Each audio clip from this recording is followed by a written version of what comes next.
is Penny. Is he with us? He's not. Anyway, you're on.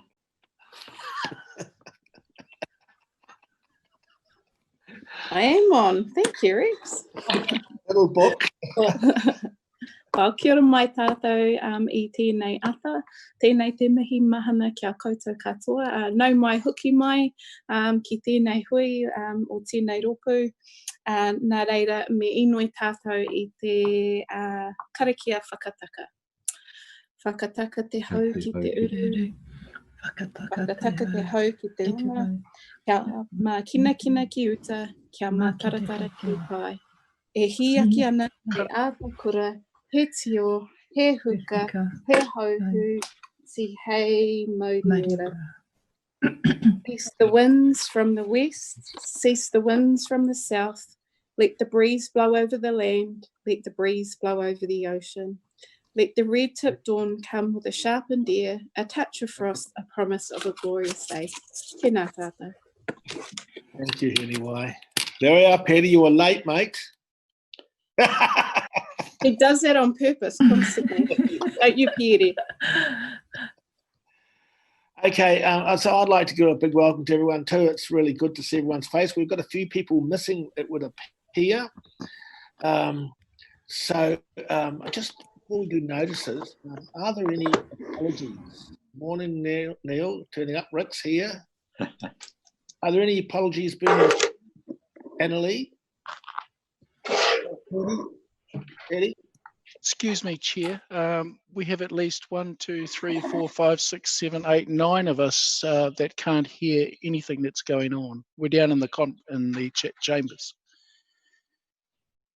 Oh. We've got a technician that's working on it, but just to let you know that 9 of us aren't participating at the moment. Is there any way we can get you all on a big screen? We've got you. Oh, sorry, you can't hear what I'm saying. Yeah, might be a quick meeting, Rex. Chair, I can hear you. You can hear me. Is there any way we can get when someone speaks, Patty? How are we going to get them on the screen? We've just got a technician who's working on that at the moment, just to let you know that we've got 9 that just can't participate temporarily. Yeah. Only you. Because I'm zooming from the council chamber. One of them is Joynella, which is a bit hard because she's a co-chair. Chair, I suggest we just take a couple of minutes to try and remedy the situation. I think so too. Yeah, they're just going to take a couple of minutes to see what. So what's the quorum for today? The quorum is 80%, so it's quite high threshold. But how many numbers do we have to have? Annalie? She can't. I think it's 14, isn't it? I think so. And we've got how many so far? Oh, on here is no, it isn't. We've got. I can see 1, 2, 3, 4, 6, 7, 8, 5, 6, 7, 10, 8, 9, 10. So we're 4 short by a long way. We're all short. Excuse me, can I interrupt? It's Leanne here. Yeah, just to say that you haven't had any apologies, so I expect that the quorum is present.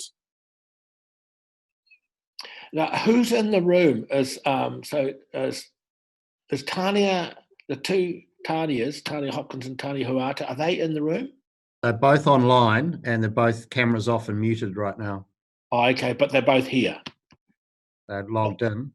So that's Yep. 12. Kia ora, Tanya Hopkins is here. Kia ora. Tania Huata, are you? Oh, you are there. There you are. So, So we're 12. 12.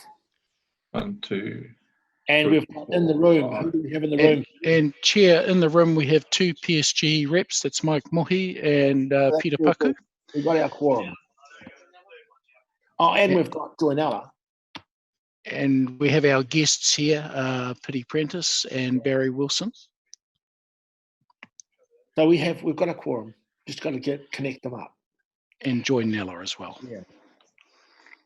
And I think we've probably got a full muster of people. Api's just given us the list of the Tana Whenua members. It looks like it's full, and I think we've got every councillor here. So that's pretty good for our first meeting back after the COVID. Notices. I just want to make a couple of statements myself. We've got a really tight, complex agenda today, and it's going to be quite hard to get through because I imagine there's going to be lots of questions and lots of issues. But if you could just keep it as sensible as possible, otherwise we'll be here all day. And we have found that after 6 hours, everyone gets very, very tired, and especially these meetings are really tiring. So we tend to make poor decisions when that happens. So I don't really want it to go beyond the 6 hours, if possible, please. And we have to have a vote to extend it beyond that anyway. So let's keep it as short as possible. I want to change a few things around just to give everyone a little bit more background on some of these topics. So you just have to follow my lead on that. And I've talked to Joanella this morning, and we've agreed that I'll do up till 12 o'clock, and we'll have to stop at 12 o'clock, have half an hour because we have a guest coming on at 12:30, and Joanella will take over at 12:30. I imagine a lot of this agenda will have to be followed following our guest speaker. Okay, so if everyone's happy with that, and I think I got everything, we will go straight to item 2, which is conflict of interest of anything related to today. And I've had a discussion with a couple of councillors on conflict of interest, and we need to be clear that we all have conflict of interest because we all come from particular ruhis that we're elected by people that have special expectations of us. But conflict of interest, it only really applies if there's a pecuniary interest. So if there's a decision on anything in this paper where you're going to get some coins into your pocket, then you've got to stand down on that paper. But apart from that, I have a high expectation that everyone participates, and you will have. You will have the what you feel are conflicts, but you just have to get around that. So, are there any conflict of interest for the agenda today? There are none. We'll move on. Thank you very much. There's another thing I want to say. That these Zoom meetings, and we've got people. We've never done this before. We've had people in chambers plus the Zoom. So if you've got to make a point, raise your hand like that, so that I can see it. I will record it, so you don't have to keep it up there. I try and acknowledge it, but it's quite difficult to acknowledge it. But if you've got your hand up, I'll write on a piece of paper, and I will eventually come to you. So hopefully that does. I don't make too many mistakes there. But if you hand up nice and clear, that's good. Okay, so we'll move to item 3, confirmation of the minutes of the March the 18th. Do we have anybody who has any issues with those minutes? Therefore, do I have a mover for those minutes, please? Jareth, and second by Rick. So all those in favour of accepting those minutes of the 18th? Aye. They are carried. Thank you very much. Are there any matters arising from those minutes that are not on the agenda that somebody thinks should be discussed? There are none, so we'll just move to follow-ups. Follow-ups from the previous RPC meeting. And James, we'll just go to you on that. Are there any questions to James? Yeah, look, we'll just take these as read. Happy for any questions in relation to the 6 items listed. Right. Do we have any questions for James or any other staff? Have none. Thank you very much. So we'll move a resolution just to receive those follow-ups, please. A mover, Rick. Second by Craig. All those in favour? Aye. Thank you very much. So we'll move to call for minor items on the agenda. Just to clarify this, we've had to do this at council too, so I just want to clarify. Minor items on the agenda is an opportunity for councillors or talented family members to bring something to the table that they think is relevant and of interest to councillors. It's not an area where you are asking for staff to action. It's not an area where we have general discussion. It is a simple, I've been to this tangi or I've been to here, and or I have an issue that I have been concerned about that I think that will be of interest to all present. So we just keep that quite some discipline around minor items. Are there any? Oh, I'm scaring everyone off. We never have no minor items. You beg for us to stay on track for finishing 6 hours. Now you're asking for additional things to push us over the 6 hours. What do you want, Chair? Quick meeting or a fast, slow one? No, I don't want a meeting without comment. So no minor items on the agenda, then we'll move straight away. So to item 6, and it's a great honour to me to have Mana Ahuriri Trust. This was something which we felt was really important. It gives everybody the opportunity to hear the story of the particular treaty claimant group. And starting off with Mana Ahuriri is, I think, a really good move. And I'm personally very pleased that we're going to hear their story because it's a particularly interesting one as a first off in this process that we're going through. So, Piri, I can't see your face. I haven't seen you for weeks, mate. I was told that you're hiding in your house like me. So if we could get the camera on you, and so we'll especially welcome Piri and welcome Barry. I hear that you're there as well, although I haven't seen you, but I've seen you a lot post-lockdown. So I'm not sure how you're going to do this, but I think, Piri, you'll probably lead us. Now, where is he? No. Chair, I understand they may still be having some technical issues downstairs. Look, if those are going to persist, one possibility is that Piri and Barry could come up to my office upstairs and, there we go. No, it looks like... Yeah, there he is. How are you, Rex? I'm good, mate. How are you? Yeah. Oh, you look fighting fit. Well, did you hear my welcome? Yes, too long. Oh, too long. Okay. I'm trying to cut your time back. It's too long, yeah. I've already done that. Rightio, the floor is yours, Piri. And a very big welcome. Thank you. Hoi no te mea tuatahi a mihi atu kia koutou. E oku rangatira. Kia koe hoki te chairmana, Rex. Piri James koutou mai. Koutou mai ko kiri ana huki ngā mahi o te kaunihera arohe o te mataua Māori. Uri atu kia koe e te tuahine, e te whanaunga hine wai, tēnā koe. Tēnā koe. Uri rauna hoki ngā whanaunga o te rā pito o tātou. Ngāti hine manu, ngāti ngai tū pokoiri, ngāti hāwea, ngai te whatu i āpiti. Tēnei te mihi atu kia koutou e Liz. Pira, koutou ma. Hoki mai rā kia koutou o te kaunihera. Ngā apiha, ngā rangatira. Tēnā koutou, tēnā tātou katoa. Thank you for the welcome this morning, Rex. I just thinking about if I cough, it's a cough that I've had for a couple of years. So when I cough, I don't want you to leave the room.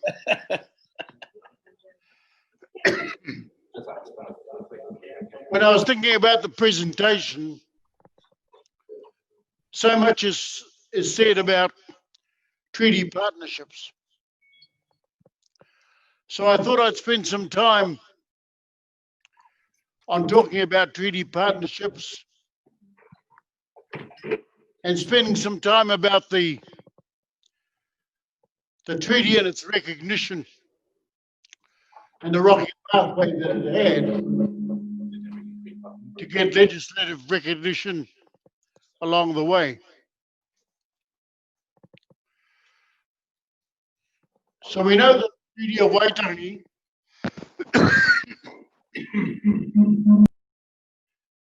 is commonly referred to as our founding document. And sure, it was signed in 1840. But we need to remember that it was signed at a time when Māori outnumbered Pākehā by 50-1. And that Māori were militarily more powerful even at a tribal level. And that Māori were secure in their resources. Those for me are little important points that we need to hold on to. But the road to recognition for the treaty was anything but smooth.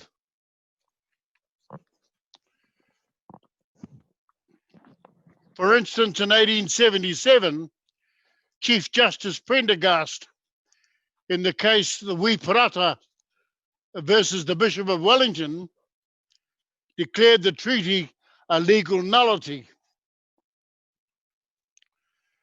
Ngāti Toa of Porirua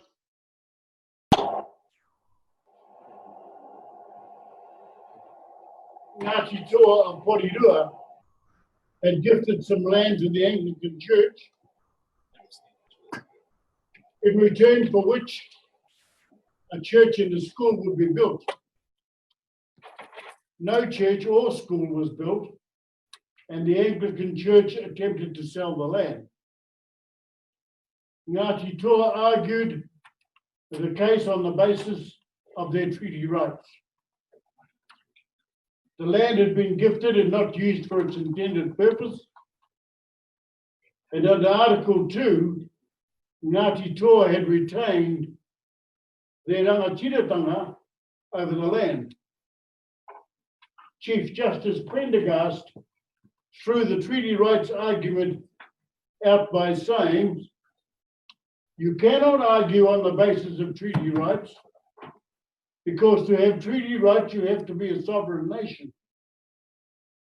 You have to be civilized. Māori people were not civilized, therefore they were not a sovereign nation, therefore they could not sign the treaty, and therefore they had no rights. So in 1901, after 24 years, the treaty was finally reinstated by the Privy Council. 24 years. So during the period of its nullity, Māori suffered huge losses in land and resources. It took 135 years to pass an act, the Treaty of Waitangi Act, 1975. This act, which could enforce the acceptance of obligations in a bicultural milieu, it was only in 1975 that Parliament could bring itself to address the principles of the Treaty of Waitangi and to provide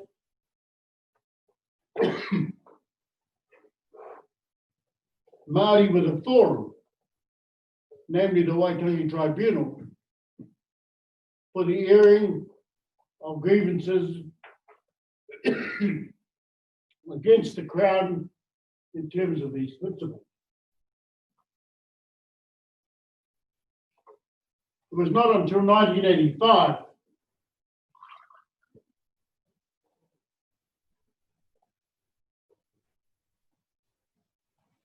that we saw the Waitangi Tribunal Act amended to allow grievances to be considered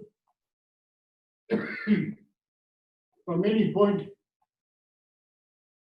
since 1840. rather than as previously from the date of the Parent Act of 1975.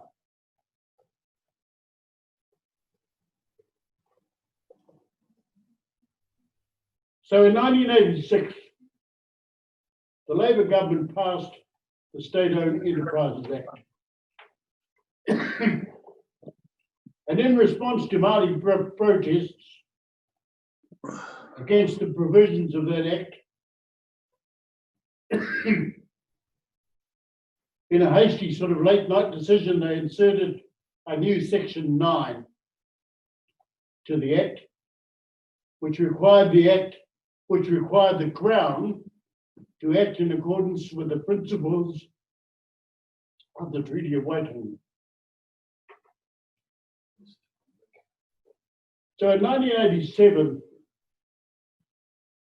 this statute came before the Court of Appeal.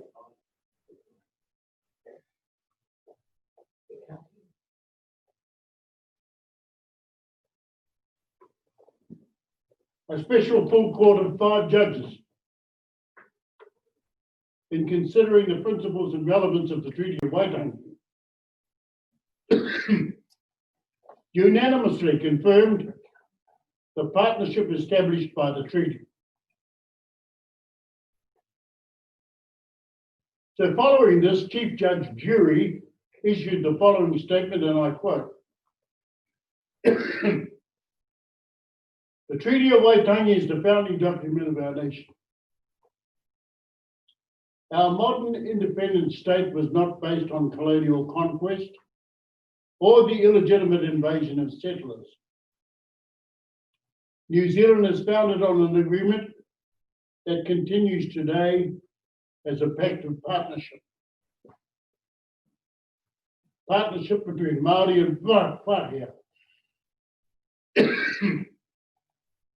It is an agreement that established our continuing links with the Crown. It is an agreement which continues to act as a national symbol of unity and understanding between cultures.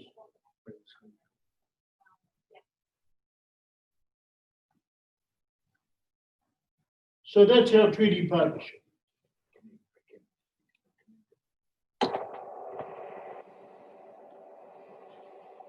We turn to Ahuriri.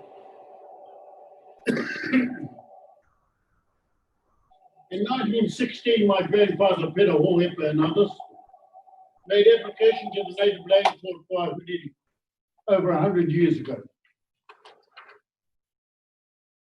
In 1932, his brother, my granduncle, Ahuriri Hohepa, and others lodged a petition to Judge Harvey for Ahuriri. They waited 16 years until 1948 for the decision from Judge Harvey, which was immediately embargoed by the Crown. I mention these because they are far no close to me, but not to discount the importance of so many others of our tīpuna who petitioned beginning as far back as 1902. Sorry, as far back as 1907. Mana Ahuriri Trust was established on the 23rd of September 2016. Established as a private trust and is the post-settlement governance entity ratified to receive and manage the Ahuriri settlement. It has a first-past-the-post electoral system and structure. It is not a hapu representative structure. Trustees are responsible for all of the individual registered members, regardless of which eponymous ancestor that they as trustees whakapapatu. The governance board is made up of 9 trustees as per the trustees. The deed of settlement for Ahuriri was signed in November 2016. And I encourage you to refer to the Te Arokechi website to cite the deed and in particular the Crown's acknowledgement and apology and its recognition of the Crown's breaches of the Treaty of Waitangi and its principles in its relationship with Ahuriri Hapu as described in the historical account. Currently, we're working our way through the process of getting our bill through the House. The focus of Mana Ahuriri Trust to date has been to establish and maintain key stakeholder relationships.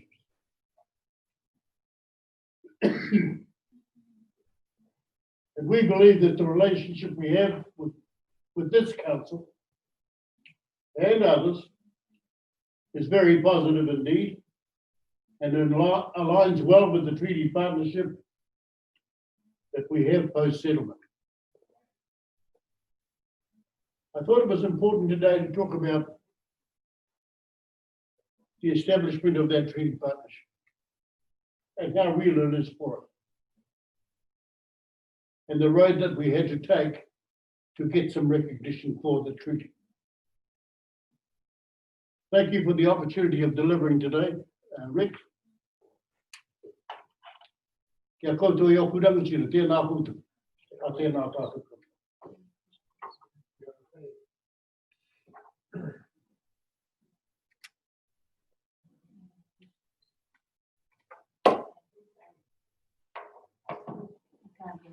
Rex, you're on mute. Thank you, Piri. That was really tremendous. You can tell, you can hear a pin drop, even though everyone's in their own rooms. I'm not sure where the process, we're going to take questions. We I just, should be able to see you because this is the camera. But Oh, yes, okay, yes, I Yeah. can see the room now. So- I don't think we will be take questions. We just really appreciate it. And I apologise, Patty, that we didn't give you a formal welcome. I'm getting chastised by Patty Munro on this. Gotcha. But I completely missed that out. So my apologies for that. But that was really tremendous. Thanks for coming in. Really greatly appreciate it. And perhaps now, Patty, it's a chance, Patty Munro, a chance for you to say a few words.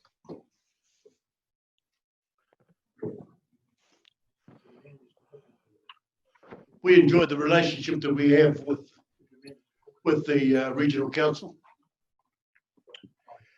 And we've tried to encourage and maintain a good, healthy, honest relationship with the council. And I think it's been like that since we started. So it's very pleasing indeed for the opportunity to come today, Rex. And mihi ko ana kia koutou. Kia ora. Yeah, well, same with us. And as I said before, I'm really pleased that you are the beginning of this process where we're going to meet all the treaty claimant groups and hear their story, because I'm sure councillors got enormous amount from your presentation. I certainly did. We always get new information when we hear these stories. So thanks very much once again. And I thought Patty may just close us off. Kia ora, Rex. Yes, Liz. If you don't mind, I'd just like my operations manager to do the mihi to acknowledge Piri for his kōrero today. Thank you. Tēnā tātou me ki kei ngā iwi o Ngāti Kahungunu. Aotira koutou o Ahuriri, Pirima, Barry, Joanella. Koutou kua haere rangatira nei ki tēnei o ngā me ki taumata. Tēnei mātou me ki o here taunga, ngā whanaunga o here taunga o tamatea mihi nei kia koutou. Me ki kua whai tapu ai, me ki tērā tapu ai, kei roto i te whare pāremata i tēnei wā tonu. Nō reira, koe nei tākoe mihi nei kia koutou, me ki kei ngā whanaunga o Ahuriri. O tira koutou te kaunihira nei, tēnā koutou I whakaaro rangatira kia me ki, kia uru tēnei rōpū te kōrero, te whakamāro ake I te hononga, Ahuriri kia koutou te kaunihira, tēnei rā meki a here taunga e mihi nei kia koutou Rexma. A wai ake o roto i te kaunihira nei. Nō reira, koe nei tāko e mihi nei kia koutou Piri. Kia rara. Tēnā rā tātou. Kia ora. Tēnā koe. Thank you very much. And thank you, Mana Ahuriri. Now, you're welcome to stay for the rest of our meeting. We've got a little bit of a presentation of a petition, which is our next item. But you're very welcome to stay and Thank you, Mahana. Thank you, Rex. and join in and yeah, if you wish. Thank you very much. Thank you. Okay, so we will. That was just wonderful. But we will move to if Paul Bailey is present. Is he? There he is. Rex. Welcome, Paul Bailey. Teddy, do you want to wind off? Did you? Or you're right? No, you're right. We've wound up in it. Okay, Paul Bailey. You are now on your petition. I read your petition. I read through those names and identified quite a few. I thought some of those people lived in Heratonga that were saying they lived in Wellington. Yeah, the numbers are always interesting, but I did do a bit of analysis based on the cities that people had lived in, and that's part of what was in the papers for you. So you can take them any way you want to, really. But kia ora koutou katoa. Thank you for this opportunity to present this petition on your policy around notification of water bottling consents. The petition simply states, we ask that Hawke's Bay Regional Council maintain its current policy of making consent application for water bottling plants publicly notifiable. And it is in response to the discussion had at council meeting on the 29th of April. Unfortunately, I could not get a paper-based petition going, given that this issue came up during lockdown. Whilst it might be a grey area as to whether or not this issue falls under the jurisdiction of the Regional Planning Committee, for the benefit of building long-term trust and relationships, I believe it was the right thing for council to decide to consult with you and gain the benefits of your collective wisdom before making a final decision. I deliberately did not include the issue of reviewing the 90% rule in the petition. This is because I did not want to cloud the substantive issue of maintaining the consent applications for water bottling plants being publicly notifiable. I agree that at the time the policy was formulated, the trigger of 90% content was somewhat arbitrary, and that it could be amended if there was good evidence to justify doing so. I've been discussing this issue with people I know in the drinks industry, and in their view, 90% was about right for healthy, low sugar, nutritious, nutricential type products. So I hope that any analysis is robust enough to provide the public with enough confidence that amending the 90% rule is the right thing to do. That's why it is concerning that paragraph 26 of today's paper states that Apollo Fruit sees opportunities for healthy, low sugar, nutritious, nutricential type products, and yet comparisons are used in the composition of Coke Zero, Powerade Zero, and beer. Hardly the sort of product that Apollo Fruit is looking at producing. It is difficult to see how such analysis is building a pathway to the trust and confidence of the general public. With respect to the substantive issue, staff are correct in their analysis that the public has a wide range of concerns about the water bottling industry in Hawke's Bay, and that most of these concerns fall outside the gambit of the RMA. In my view, that's why HBRC introduced the policy in the first place.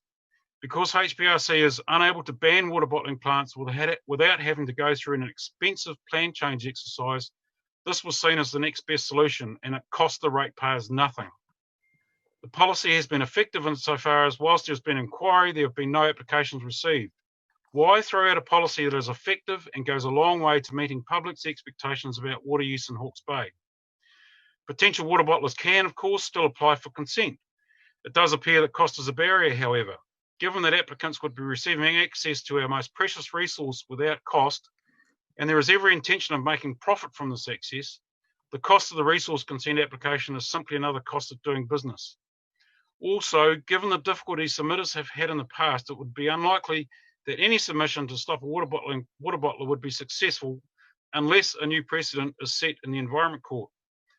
It is for these reasons that I'm not concerned about the cost of the resource consent application being a barrier to entry.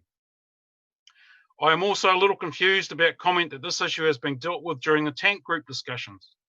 This comment was made by staff as part of the discussions during the council meeting on the 29th of April. Looking back at the minutes of the tank group, whilst this issue was raised, it does not appear that any recorded vote was taken to include or exclude a ban on water bottling in Plan Change 9. Also, it was my understanding that the appropriate place to formalise a ban on water bottling was in the Regional Resource Management Plan. This seemed like common sense to me, as it would cover the whole region. To clarify this confusion, I would appreciate some comment from staff on these issues and have that response recorded in the minutes at some stage. Also, in conclusion, the only thing we're asking for is that you maintain a policy that fulfills its original intent without having to put the ratepayers through the additional cost of a plan change. The policy should only expire once water bottling is banned via a plan and not before. That is why we simply ask that Hawke's Bay Regional Council maintain its current policy of making consent application for water bottling plants publicly notifiable. Thank you, Paul. And we won't take any questions because questions will come up in the paper, which I imagine that you'll be watching quite closely. Yeah. I just want to say I really appreciate you going to the trouble, even though I don't necessarily agree with your position, but you've gone to a lot of trouble, and that's the way our democracy works. And so I really appreciate, and I did duly read through the names and identified quite a few of the people, but a lot of work has gone into this petition, and well done to that. Yeah, thank you, Rex. Thank you very much. Much appreciated. Okay, so we've received the petition, and that will come up later in our discussion. You will have the paper and questions, and I imagine Paul will be watching that at the time.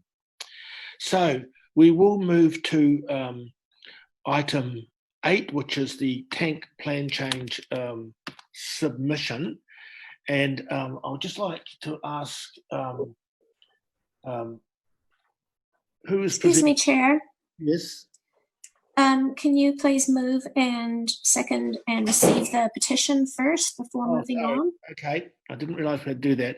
So thank you to receive the petition, Rick Barker. And Jeff, you will second to receive the petition. All those in favour of receiving the petition from Paul? Moved unanimously. Thank you very much. So the tank plan change. Who will be taking us through this paper, James? Look, I'm Tom Skirman is downstairs. I spoke to Tom, he said somebody else will be doing it. Marianne is online too, so perhaps Marianne. Marianne, would you like to take us through the paper? Everyone would have read it, but a quick overview would be good from you. Where are you? Just, sorry, it's Tom Skirman. I'm right down the end of the table here, just to get out of the way of the camera. I'd like to just make a few opening. Yes, Tom, certainly you can make some opening. What I want to do here is we'll take, Tom, you make some opening comments, then Marianne can come in. And before we take questions, I'd like Jeff to have a quick say because he was involved, and join Ella, who's also been involved through this process, so that we get a really rounded view of this situation before we go to questions. So, Tom, you can open. Thanks, Chair, and Kia ora koutou committee members. My comments will be brief. We're going to really take this paper as read, just respond to questions. I think just from my own reading of the paper, I think the issues are kind of nicely surmised in paragraphs 30 and 35. And staff believe it's appropriate to make a submission to improve the implementation of policy 39. Just make the observation that the submission on a plan is not an attempt by HBRC to change the plan that has been notified. It's that document is out, it's in the public, and I'm sure an enormous amount of people have spent a lot of time and energy making a submission on the plan as it was notified, and so there's no suggestion that we're trying to change that midstream. Sorry to interrupt. Tom, are you able to use a microphone or headphone or something? Because you're actually quite faint and hard to hear. Apologies for interrupting. Yeah.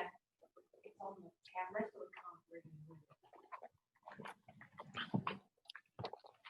Is that better, Tanya? Lot better. Thank you. Much better. Like I'm at a bar. Go for it, Tom. So is there any of that you want me to repeat? I think I think we did hear it. Did you hear it all, Tanya? No, it was quite faint for me, sorry. Okay, look, I'll quickly recap, and because I'm really verbose, I'm sure I'll be able to do it really quickly. I just want to I think the paper, the essence of the paper is wrapped up in paragraphs 30 and 35, and just noticing that that staff believe it's appropriate to make a submission, mostly focused on how we implement, so it's more of a policy implementation issue around policy 39. Just noting that a submission on a plan is not a change to a plan, so there's no suggestion that staff are trying to change the content of a plan that's actually out in the public arena under notification. And so any staff submission will be heard alongside all other submissions, and the public and all interested parties would have an opportunity to make further submissions, not only on everyone else's submissions, but the staff submission. And then ultimately, how that submission is treated will be a matter for the hearings panel that's appointed by this committee. I just want to note, the final thing I'll note is that it's probably technically not a requirement for a staff submission to receive the sanction of the RPC to go out. I don't think it's contained in either the terms of reference or the Act, but I think it would be consistent with earlier decisions or earlier sort of approaches that staff have taken in relation to TANK, given its importance and interest, and particularly in relation to Policy 39, which was a matter for quite considerable discussion for the considerable time that TANK was in front of the committee. And so we felt it would be absolutely appropriate to be just transparent in terms of the fact that we were seeking this change, or we're seeking to make this submission, and really, so this is just probably in some respect a function of the amount of time it's taken to get TANK to where it's at, and other opportunities that have arisen from change of governments and new policies and matters that are kind of set out in the paper. So that's all I really wanted to say by way of introduction to the paper.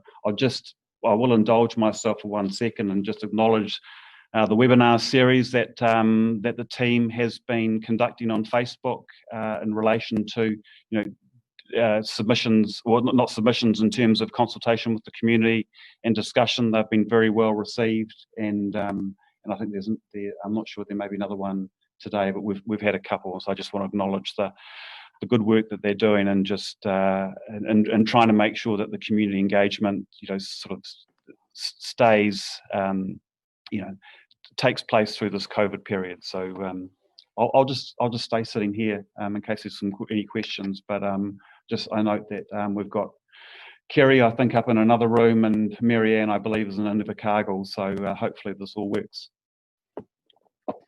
Marianne, I wish to hand over to you now. And I just want to congratulate you on those webinars too. You became a superstar, mate. That was really, people were ringing me saying, are you watching this? So that was tremendous. So do you have any comments on this paper to follow Tom's? Thank you, Rex. Yes, we're learning new skills all the time through this COVID crisis. I haven't got too much to add. I think the paper is reasonably straightforward, and we have got strengths and weaknesses in what is in the plan at the moment. There was an opportunity to find local solutions and to take a staggered approach that recognises the resources or the limitations in resources. We can't do it all at once. But that also led to some challenges around how we manage the cumulative effects of all of those groundwater takes, and the possibility that we would end up with piecemeal solutions rather than more integrated, coordinated approach to resolving the issue at hand. So it's providing the council with an alternative to look at how we might implement the policy that was already agreed to. So quite happy to take any questions. Before we do, Sheriff, I want to give you 2 minutes because you've been involved deeply in this. Okay, I'll be as quick as I can, Chair, and anyone on the call. I can talk about the Twyford model and TANK for days if I have to, but I'm not going to, obviously. So when we discussed this model at Tank, Twyford was the only one at that point who actually had a working model. And so we looked at that as an example, but unfortunately it was the wrong example to look at.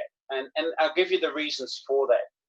Twyford started off with very confined boundaries, and also we had consent groups that actually at the same time were up for renewal. So we had a confined boundary, very physical. Everybody knew exactly where Twyford started and stopped. Already knew it from the onset. We had a consent process that was in 2009, 2010 renewed. And so we're all as one group. Plus we had a mixed model of growing in Twyford. Through all of that, we actually became very united in the way we actually wanted to see the improvement of the stream. And so we, in a way, became the kaitiaki of the Waterways stream. And so we now have also got a strategy where we actually, it's quite a document on how we actually want to progress in actually planting up and looking after the environment of the Waterways stream. So in saying that, we took that as a given, and we thought we could actually replicate that right across the Heretaunga Plains. Unfortunately, the other streams haven't got these confined boundaries, haven't got groups of consent holders that all will roll over at once. They're all sort of a mixed model. And then we have, for instance, the gimlet gravels, which are all grapes. So they're actually quite monotone in the way they grow. And so they haven't got the flexibility that we have got in Twyford. So unfortunately, the model that we chose to actually replicate or at least look at as an example, unfortunately, is the wrong model. It won't fit within the Heretaunga Plains. So I support the staff that we actually need to look at a way of actually managing going forward. And the working group that was established in November 2019 has got a long way to has gone a long way to sort of identify that and actually come up with solutions. But I think they've still got some work to do. One word of caution I really think we as a group need to think through is that whatever we develop, it can't be a HBRC as the big granddaddy to actually solve all the issues. I really think it's important that the people in the catchment, the consent holders, need to take ownership. So whatever we develop, we need to make sure that the consent holders and the catchment groups are the ones who actually take the ownership. HBRC or whatever entity we come up with, it needs to take a leadership role, but I still believe that it's the consent holders and the people in the catchment, the entities in the catchment, that they take ownership. That's the only way we're going to get real meaningful improvement in the local environment. Thank you, Rex. Thank you, Jerry. That's a really good background. Daniela, I'd like to give you an opportunity because you've been involved in this at the laterally part as well. So I'd like to give you an opportunity before we go to questions. Kia ora, everybody. Can you all hear me? You're faint. You're faint. Okay, I'll go with you.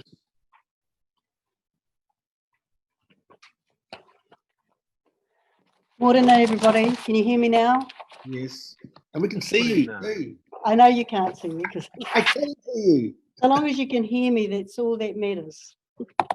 Okay, we discussed at length about the submission, and we can see some good things in it in terms of the changes to Policy 30, which is enabling a council-led response to stream flow maintenance. And as you all can recall, Tangata Whenua were frustrated in early attempts to try and get the attempts to amend the stream flow maintenance program policies in there. And it was largely rejected during the lead up to the notification of the plan change. So if stream flow maintenance is retained as a policy in the plan, the proposed council-led response is likely to deliver better outcomes in the existing policy. But I think with that, we're also asking if that does come about, that it is led by Hawke's Bay Regional Council alongside with iwi and Tangata Whenua, so that a partnership in doing that would be a good thing.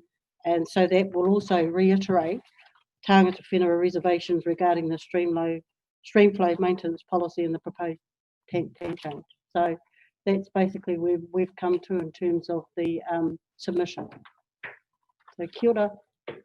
Kia ora, Joanna. So thank you very much. So now we'll take questions for any, and really questions to the staff, I think. So first of all, we have you, Craig. Oh, thank you, Chair.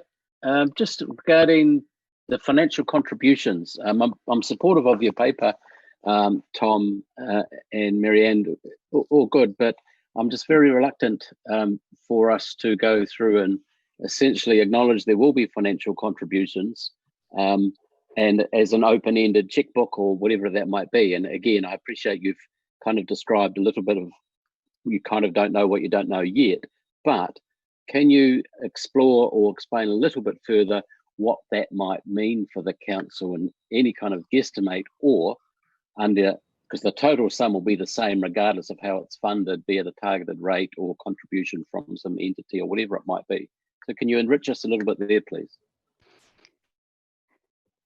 I guess one of the problems that we've got is that we don't know exactly what the solutions would look like. And in looking at the groundwater pumping solution that we modelled on the Twyford example, we did get some professional or some advice around what a pumping solution would look like, and also did a slight little bit of work on looking what the water storage and release solution for the Ngāraroto flow would look like. And both of those costs for the pumping solution was something in the vicinity of a $5 million cost to the construction of the bores and the pumping that would be necessary to meet those or to avoid those trigger flows. And the solutions were based on new pumps, new systems, and from what it didn't take into account all of the other solutions that the Twyford users found to be effective. So in looking at water meter records and being much more aware of what was happening in the Raupiri, the water users were able to use a whole bunch of management responses. So that wasn't something that we costed into the solution. And it kind of goes to what Councillor Van Beek was saying around needing the water users to be part of the solutions. So while we don't know the exact cost of the potential solutions, because we're now looking a little more widely, we're looking at maybe more catchment scale solutions that might include water storage and release rather than groundwater pumping solutions. So there is still some uncertainty around that, and that is one of the reasons that the policy is more written in accordance with ensuring we involve the community and the water permit holders and iwi in what the solutions are and whether or not they will be affordable and efficient. Okay, Chair, as I say, I'm supportive. I just wanted noted of my concern and interest in the total sum that this may require, or just our knowledge of those numbers as they come through when further work's done. Thank you. Thank you. Now, Jeff, do you have a question or not? It's a question, and then to you, Martin. Yeah. Well, Okay. I actually got a comment just to come back to what Joanna mentioned. In Twyford, we actually have in our at our board level, we've actually got an open seat for tangata whenua actually sit at, and Mare Apatu has been that person that has been involved and always receives our information, our decision-making processes, and also our riparian planting strategy and plan. We've actually got quite a few entities that are part of that as well. Coming back to the question that Craig just made, I feel exactly like Craig, and I would say that any of the cost in relation to the physical nature of actually adding water to lowland streams should always be at the consent holder, and it shouldn't be at the ratepayer. I believe we as a ratepayer, as HBRC, we should be the enablers. So actually getting people together and making decisions, but the actual work of what we are proposing should always be at the cost of those who benefit from it. Thanks for that clarification, Sheriff. Martin, we are still in question time, so I gave Sheriff a bit of liberty there, but it was important information. Thank you, Mr. Chair. Marianne has somewhat answered my question. I was just wanting to get staff to perhaps paint a couple of pictures just starting to form in my mind of the difference that we might have seen on the ground under the policy as it is compared to the policy as it might be if the submission were adopted by the hearings panel. Am I right in thinking that under the policy as it is, you're more likely to see I guess, a range of not necessarily coordinated groundwater pumping approaches, whereas under the revised policy, it'd be more likely a storage and release scheme. Is that just sort of bring it to life if you could a little bit and give us a couple of examples of how each version of the policy might have translated into real life? Marianne?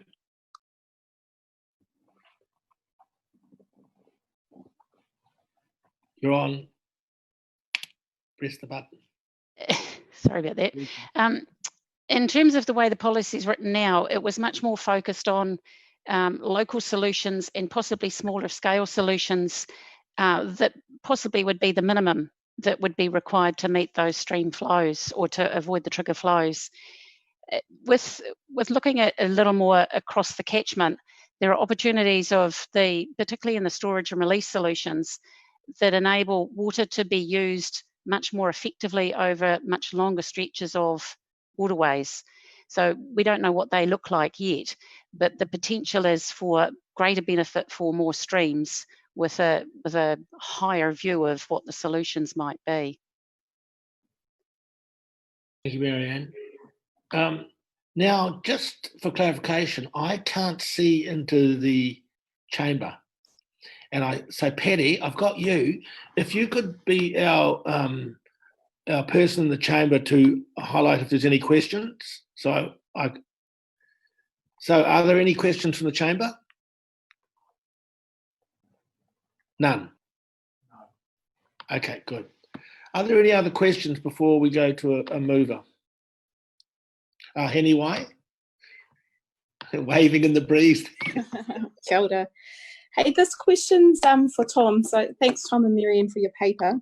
I just want to understand a bit more the connection between how crucial this mission would be to the water security program, and to what degree that would enable the water security program to progress.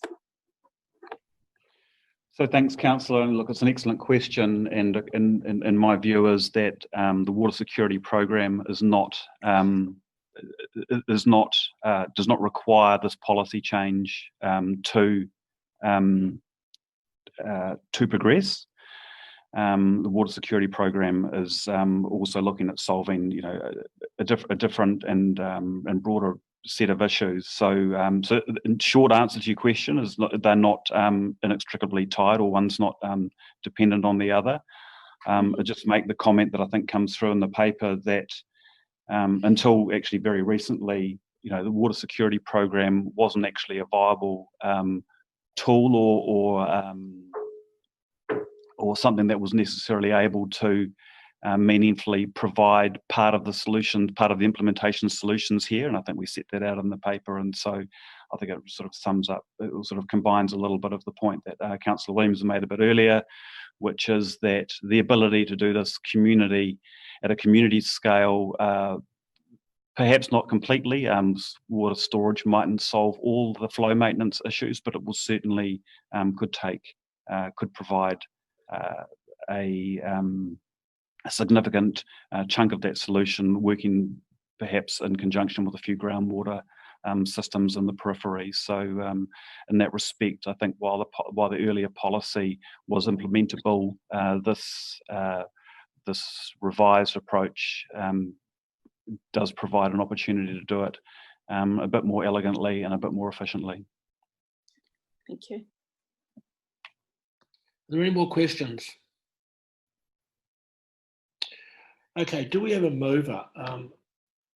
For clarification here, James, it says the Regional Planning Committee receives and considers, and then it says the Regional Planning Committee recommends. What are we doing here? So this is a recommendation through to council, as the council is the final decision maker. This is a recommendation. 1 and 2 together. Speaking from the committee, that's correct.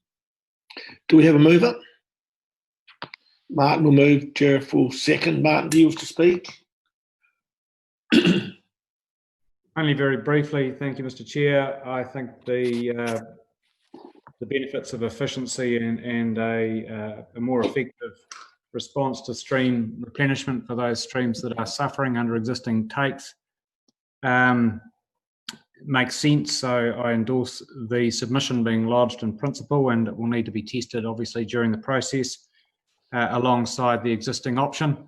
And who knows, some mix of the two might end up resulting whereby a council lead is not exclusive to individual, and we'll need to see the final wording. I guess on the question of partnership and funding, equally, I think we can look forward to that being fleshed out during the process, where the current policy in the submission envisaged is develop and implement a funding mechanism.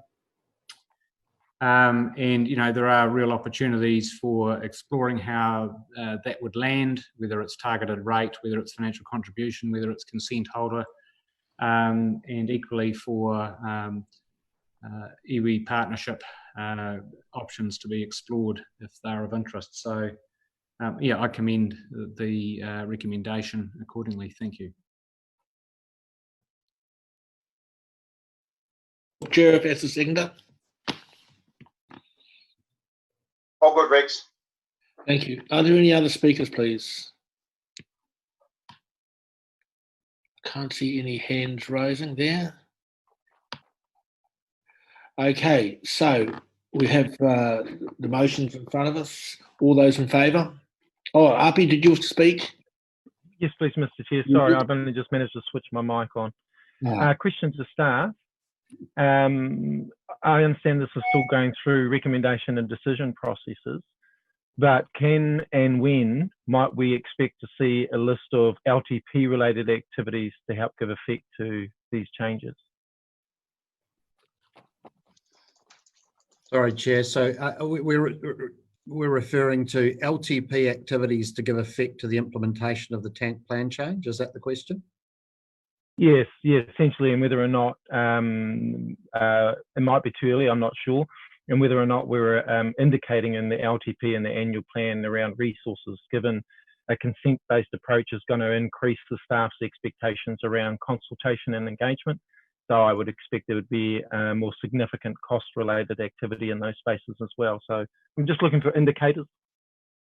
So, Chair, we will be coming back to both the Māori Standing Committee and the Regional Planning Committee later this year on the long-term plan issues we're managing.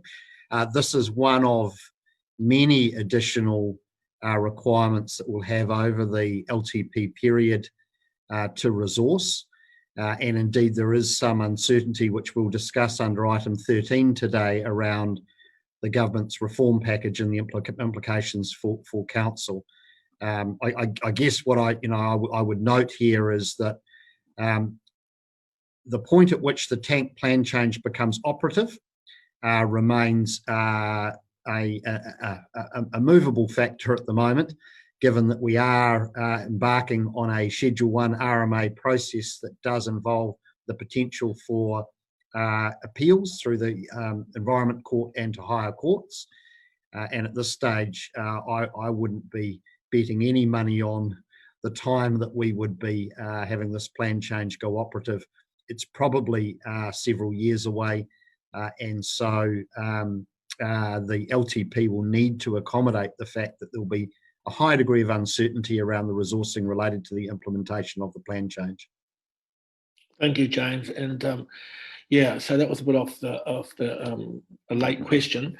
Are there any other speakers to the recommendations? If there's no speakers to the recommendation, or put the motions, all those in favour, aye. All those against? Is there anyone against? Then it's unanimous. Thank you very much. We will move to item 9, which is the plan change 6A Tukituki Catchment. And we also have a late item, which is really essentially a supplementary item attached to this. So we'll take both together, really, I think. Could take us some time. There was some frustration from some councillors that didn't have time to read this late item, and because it's a very complex subject and a lot of complexity within the paper itself, so it takes a bit of time to get your head around. So just noting that. But otherwise, who's taking this paper for us, James? So, Liz is, there you are. Your hand's nice and clear, Liz. Thank you, Mr. Chair. Yes, I've relocated back to my office to make sure that everyone could hear me, but this is a joint presentation with Dale Meredith, who's the author of the draft plan change, and other staff members are also standing by to answer more technical questions if required.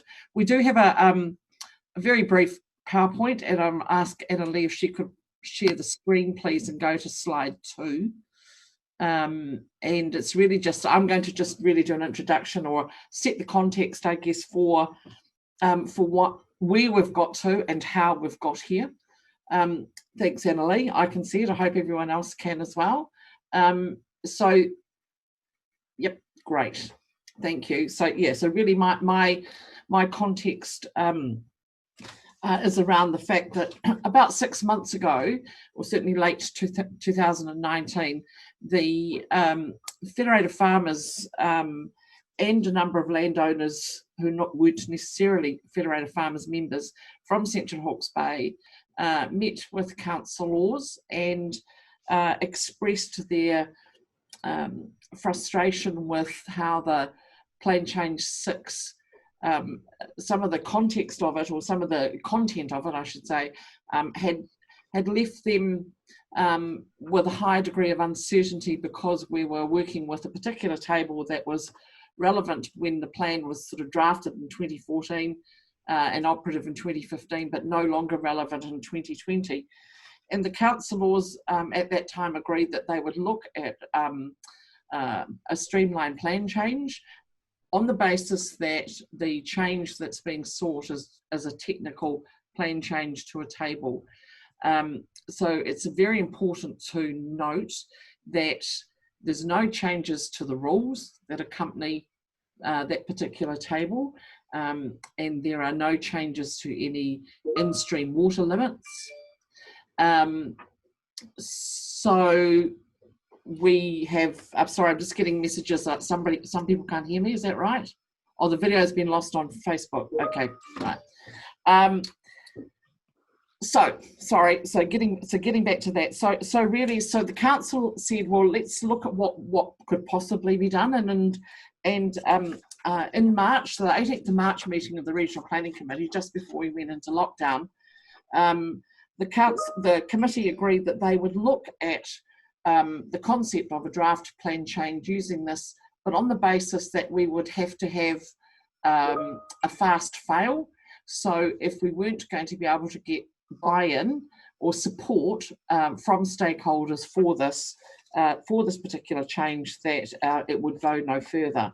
So the paper that was sent out to you with the agenda 2 weeks ago really provides the bulk of the content of both the plan change itself and the process that we would be using. The supplementary paper that came out to you last night was the summary of the notification of the responses that we've had from the range of stakeholders that we've engaged with. So you'll note there that we've engaged with about 50 agencies right across the spectrum.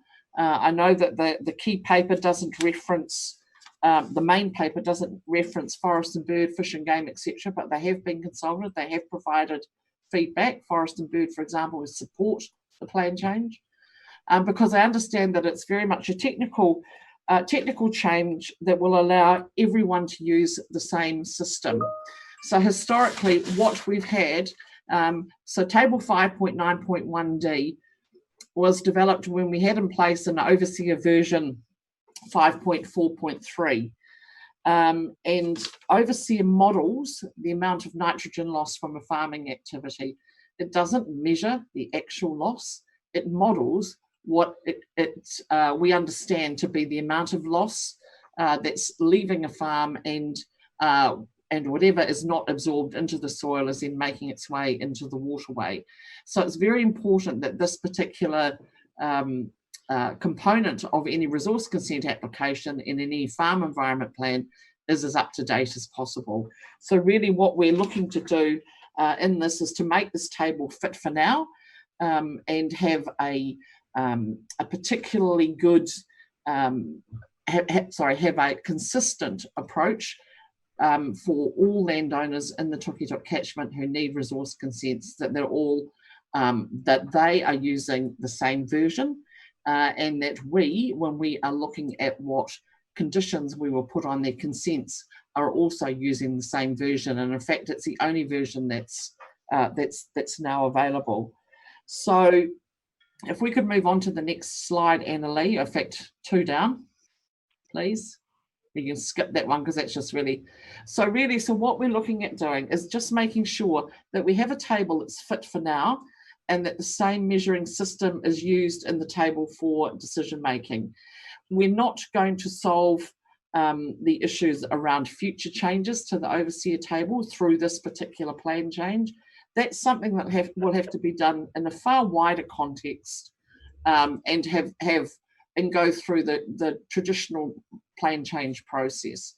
This is very much a technical fix, and that's really how we're looking to treat it. And for that reason, agenda item 19, which is your up-to-date or your most recently received paper, recommends that we do proceed with the streamlined plan change process, rather than go through the first schedule plan process, because it is a very technical, very straightforward fix that is consistent with where other regional councils have got to in terms of the use of the overseer model for land use consents. So Annalie, could you go to the next slide, please? Dale, can you come in and just talk through the process now, please? Thank you, Liz. Can you hear me? Yes. Going through the plan change process, what I've got is the slide that we used on Friday before I think we talked through the streamlined planning process, so just bear with me for a moment. We are in the early stages of plan development process. We have come up with a draft, which was a concept shared with you back in March, and over the last few weeks following the sort of peak of the lockdown, we've been able to get back in and look at getting feedback from various key agencies and stakeholder organisations and iwi authorities. So we are at this phase here that says amend proposal. So the RPC recommendation regarding notification is for Wednesday the 3rd of June, that's today. Now, because last week the government announced that they were not ready to introduce the resource management reforms, the opportunity to use the streamlined pathway remains open to us. So we've got 2 pathways we could consider. One is the streamlined pathway, which would involve us putting an application to the minister, and we'd put a proposal as to how we thought it should run. So there'll be submissions and further submissions, and there'll be a hearing with accredited resource management hearing commissioners. And then under the streamlined process, they would make their recommendations, that would come back to the council, and then before the council's before we could make the change operative, we would have to go back to the minister for the minister's approval for that decision. And then once we had the minister's approval, we could make the change operative. There are no conventional rights of appeal to the Environment Court using the streamlined planning process. So it's really one hearing, do it well, do it properly. And because of the delay in the Resource Management Act amendments, that opportunity is still available for the RPC to consider at the moment. The alternative is the pathway, which is the standard Schedule 1, Part 1 process, which the tank plan change is currently following, and that involves the potential for appeal to the Environment Court. If you were of a mind to look at using the streamlined planning pathway, we would probably have to delay notification, because I don't know that we'd have a response by council meeting on, I think it's the 24th of June. We might have to wait a little bit longer. But the benefit of waiting now in order to use streamlined planning process means that we can make the change operative much more quickly, with much more certainty. Annalie, could you move on to the other, oh, I should ask, are there any questions now about that process? Okay, let's move on to the next slide, Annalie. And so this is just in terms of a quick recap of how nitrogen is managed in the Tukituki catchment at the moment. So there are basically two ways of doing it. One's at the farm level, and the other is looking at in-stream water quality. So at farm level, all of the farmers are having to prepare farm environmental management plans. They've largely done that. And we also have an allocation for nutrient leaching, which is basically set in table 5.9.1D, which is the table we're looking at. And that table determines whether at the farm level you're permitted, or you're going to have to apply for a consent either discretionary or non-compliant. The other way that nitrogen is managed for the catchment is by looking at in-stream water quality, and that's where our scientists are out and they're looking at the DIN levels, dissolved in organic nitrogen in stream, and that's where we're talking about. There are at the moment, I think, 3 sub-catchments that are exceeding their DIN limits, and so all of the farms within those catchments are going to have to apply for consent. Essentially, with the proposal that we're looking to make, the system that was used to calculate the numbers in the operative plan, which was Overseer version 5.4.3, that system is no longer available for use, and it has also been replaced by much more sophisticated modelling of nitrogen leaching. And the consequence of that is that it looks like the numbers being leached using Overseer FM are much higher. The actual amount being leached below the root zone is, for comparative inputs, the same. The original Overseer 5.4.3 measured the leaching rate below the root zone as 30.1. The Overseer FM now measures that same amount of leaching as 50.9 for comparison. And that is literally what this recalibration is about. It is using Overseer FM, which is the only tool that's currently available to measure nitrogen leaching. And we're trying to ensure that there's consistency in terms of the use of that tool in the farm plans and in the resource consenting environment, so that everyone is treated or is treated according to the same measurement instrument. And that's pretty much the end of what I'd like to say at the moment. Thank you.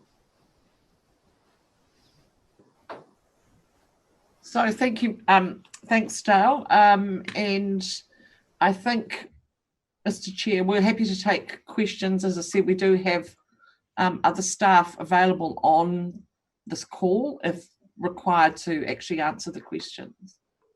Henny White's got a hand up, but just before she does, I just want to clarify, there's really two issues here, isn't there? There's one, which I thought we had resolved, we're going the traditional course. So are we reopening that subject? And the second one is, are we going to improve the way which we assess the amount of nitrogen and make it more consistent across the region? So do I get that right? There are two issues here. So there are two issues. So the first one around the process, yes, we had thought that we would that the normal planning process is an option, but the timing of the essential freshwater reforms and the indications that the legislation may not be through as quickly as possible allows us to reconsider the streamline option, and working with the all the stakeholder groups that we have worked with over the last few weeks to get their views on what is proposed, allows us to have that option of doing the streamline. And the second question was really around, we're not increasing the allowance of nitrogen. We're just more accurately recognising what is actually taking place. Yes. Can I also just comment, Apiata Tapani has also put a few questions in our Zoom group chat. And can I just confirm, Api, that this is the only amendment being suggested for the streamline process? There's no other amendments being sought as part of this. Okay, we'll take questions starting with Heniwai. I have some questions as well, but we'll go to you, Heniwai. Awesome, thank you, Chair. And so, sorry if these questions are a bit half-baked, but that late item that was added, you know, it's really important that we get our papers in adequately timely fashion. And so, yeah, I have to refer back to that, Rex, that this late item, or the second part of this item, I think it's really valuable that we have adequate timing when we receive these. But my question really to Liz is, realistically, if we look at this plan change and we recalibrate, which I totally understand has to happen, are we going to end up in the same position when we need to recalibrate again because of the versions change, and how much time and effort that puts on our staff and the resources that go into it that the ratepayers pay for? Sure. No, thank you. So we described this change as a fit for now change. We accept that it's not always going to be fit for future, and we've also discussed in past meetings about the full plan change or full review of plan change. So we'll have to address that much more comprehensively than this is designed to do. So eventually this may well be out of date, but I think the important thing about Overseer FM is that it's a whole new interface. It's not just a version, it's a whole new interface for farmers to have to use. And so it's really important that we get that part of it updated. There will be further version changes, and we're just going to have to swallow those, because I think that our intention is not to do this again until the full review. Yeah, and I'm sorry, my second question is that a Section 32 evaluation report was done. Yes. Is that what the RPC requested to have been done? Because it looks like a pretty lengthy report. Is that what needs to be done in terms of our recommendations from the last RPC meeting? I thought we just looked for recalibration. Right, I'll ask Dale to answer that, please. Okay, in terms of putting a proposal to notify a plan change, the council and the RPC satisfied that the proposal has been evaluated appropriately. So what this report does is pull together the options that have been looked at, and essentially there were three, which is make the change, do nothing, or do the full review. It assesses the costs and benefits of doing each of those and the risks and so forth. So that does have to go up, and it is released at the same time as any notified proposal, so that other people, anyone who's interested, can see the thinking behind the decision to notify the proposal. Thank you. That's me. Rick. Just pick up on a, thank you, Chair, just pick up a point made before about the latest version. Are we able to have some wording or language and a process that enables us to automatically update for these versions as they improve over time? It seems to me to be quite a bad idea to have it locked into a version which is based on today's knowledge, because as we know, these are just approximations of what we think is happening in nature. It's not exactly what's happening in nature at all. It's just what humans think is happening in nature. As time goes on, we improve our thinking. So could we have a process whereby these things are automatically updated or are able to be updated regularly? So, for example, I'm just thinking in terms of where you need flexibility in central government, you put and pass an act and then you have regulations. So Cabinet make changes to update as they go. Could we have a process here whereby we make a regulation to update and the newest version's updated by decision of the Regional Council on the recommendation of the Regional Planning Committee? Liz, I'll go ask you to answer that, and then Neil, I'll come to you. Thank you, Mr. Chair. So, Councillor, this is really the nub of the issue and why we're proposing this technical plan change, because the Plan Change 6 that was approved by the Board of Inquiry and made operative didn't allow for that provision. It had gone through a full public notification and submission process to allow people input, and the Resource Management Act doesn't give us currently the flexibility to be able to, if something's in the plan, it has to be changed or removed through a plan change rather than through a resolution of the authority that actually is responsible for that plan. So that's why we've got ourselves in this situation, and that's obviously we would hope that in the future we will be able to, there'll be better tools available for us to be able to do as you described, central government's able to do. Thank you. Does that answer your question, Rick? Well, I think we've got James waving his hand. I'd like to hear from James if I could. Oh, I didn't see you down there, James. Sure. Look, perhaps just to follow on from Liz, this is a national issue.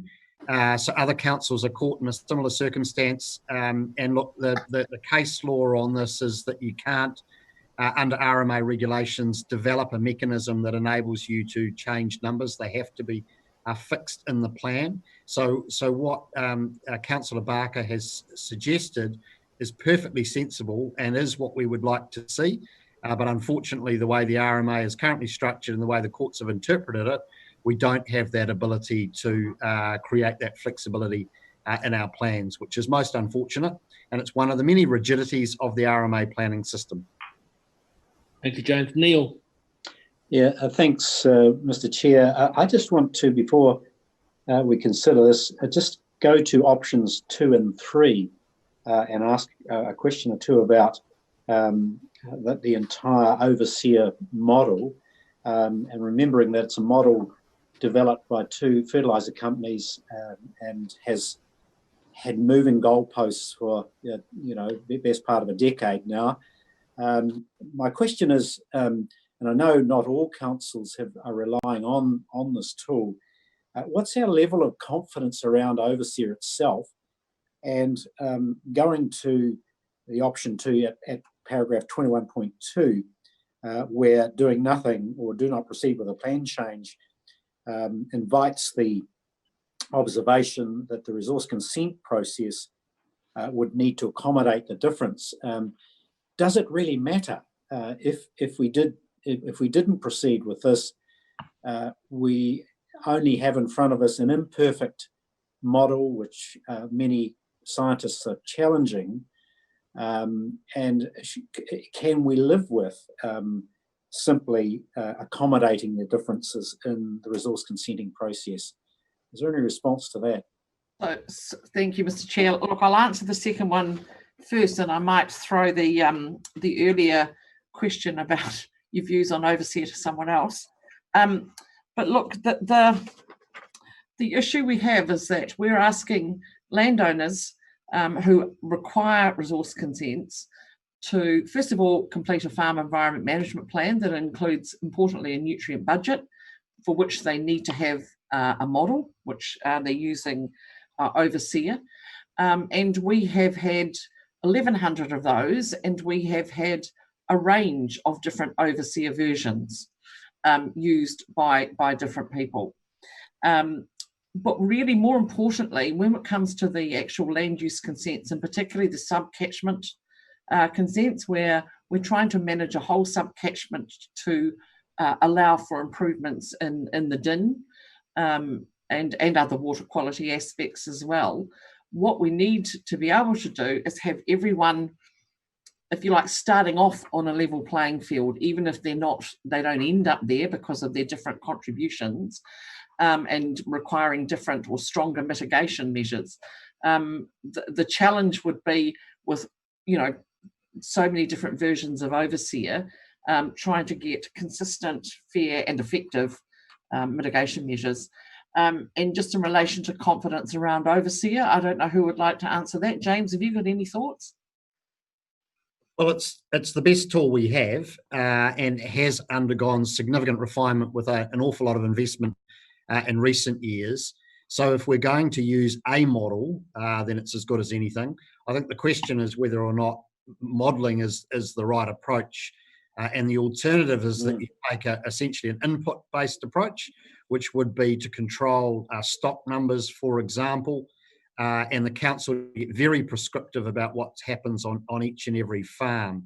That's not entirely consistent with the effects-based approach of the RMA, which is to set an operating parameter for a consent holder and for them to then work out what's the best way to achieve that. And modelling supports that effects-based approach, albeit it is an estimation. So look, it is the best tool we've got, and within the current framework of the Tukituki plan change, we are effectively wedded to using modelling to estimate the quantity of nitrogen. But look, ultimately, the action that is required of landowners will come down to consent conditions, and they will have to be progressively ramped up if the in-stream concentrations that we continue to see are not trending towards the 0.8 milligrams of dissolved inorganic nitrogen that is the target set in the plan. And so, while overseer is a triaging tool at the front end and is a useful tool for farmers to understand at kind of estimated level how they're performing, ultimately it will be those consent conditions that will drive down nitrogen. Mr. Chair, if you wouldn't mind, just me following with the second half of my question, and that goes to option 3. I'm not seeing either option 1, 2, or 3 being mutually exclusive. Should we, in fact, given the uncertainty around measuring leaching via this chosen model, prove unsatisfactory, should in fact we be moving towards a much more scientifically based approach, or at least evidence-based approach, by also pursuing option 3 simultaneously?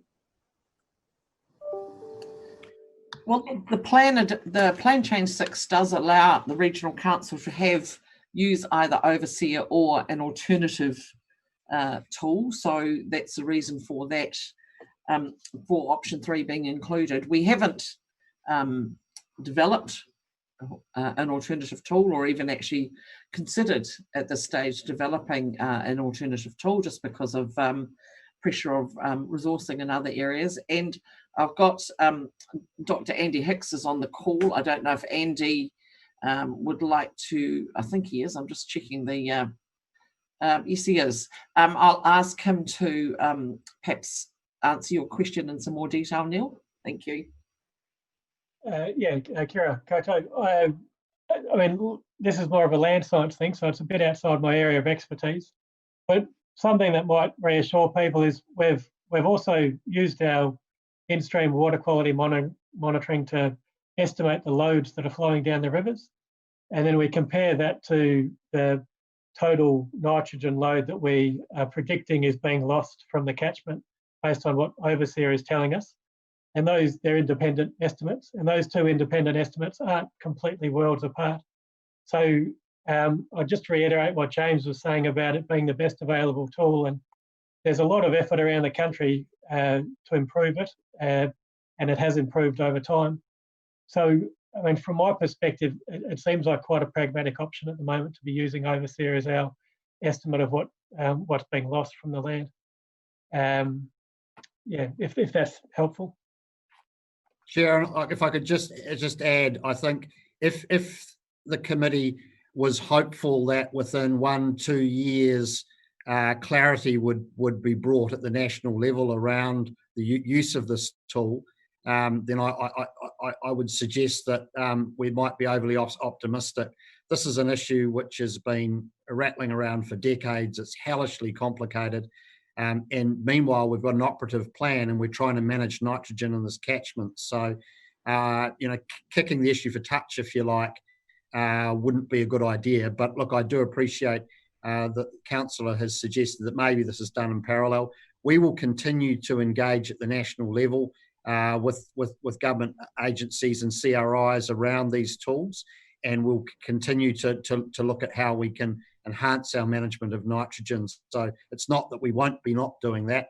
It's just that we're certainly not recommending at this stage that the whole thing kind of be put on hold until clarity is brought at the national level, given that that may be a very long way off.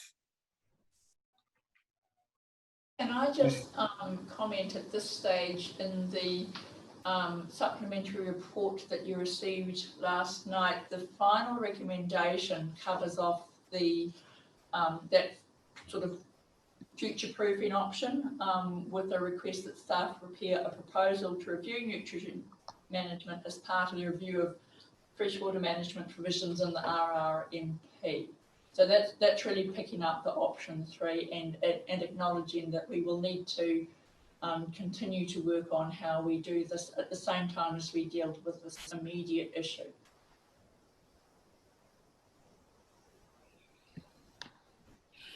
Craig, Yeah. and then Tanya, you. Thanks, Chair. Isn't it fair to say that what we're trying to solve here is directly kind of inversely correlated with the amount of paperwork involved here, in that everyone's identified an issue, a problem. It's not of our making. We're just trying to, the Regional Council, I mean, we're trying to do the best we can for our region in line with other regional councils. It's just a quirk of a decision a few years ago.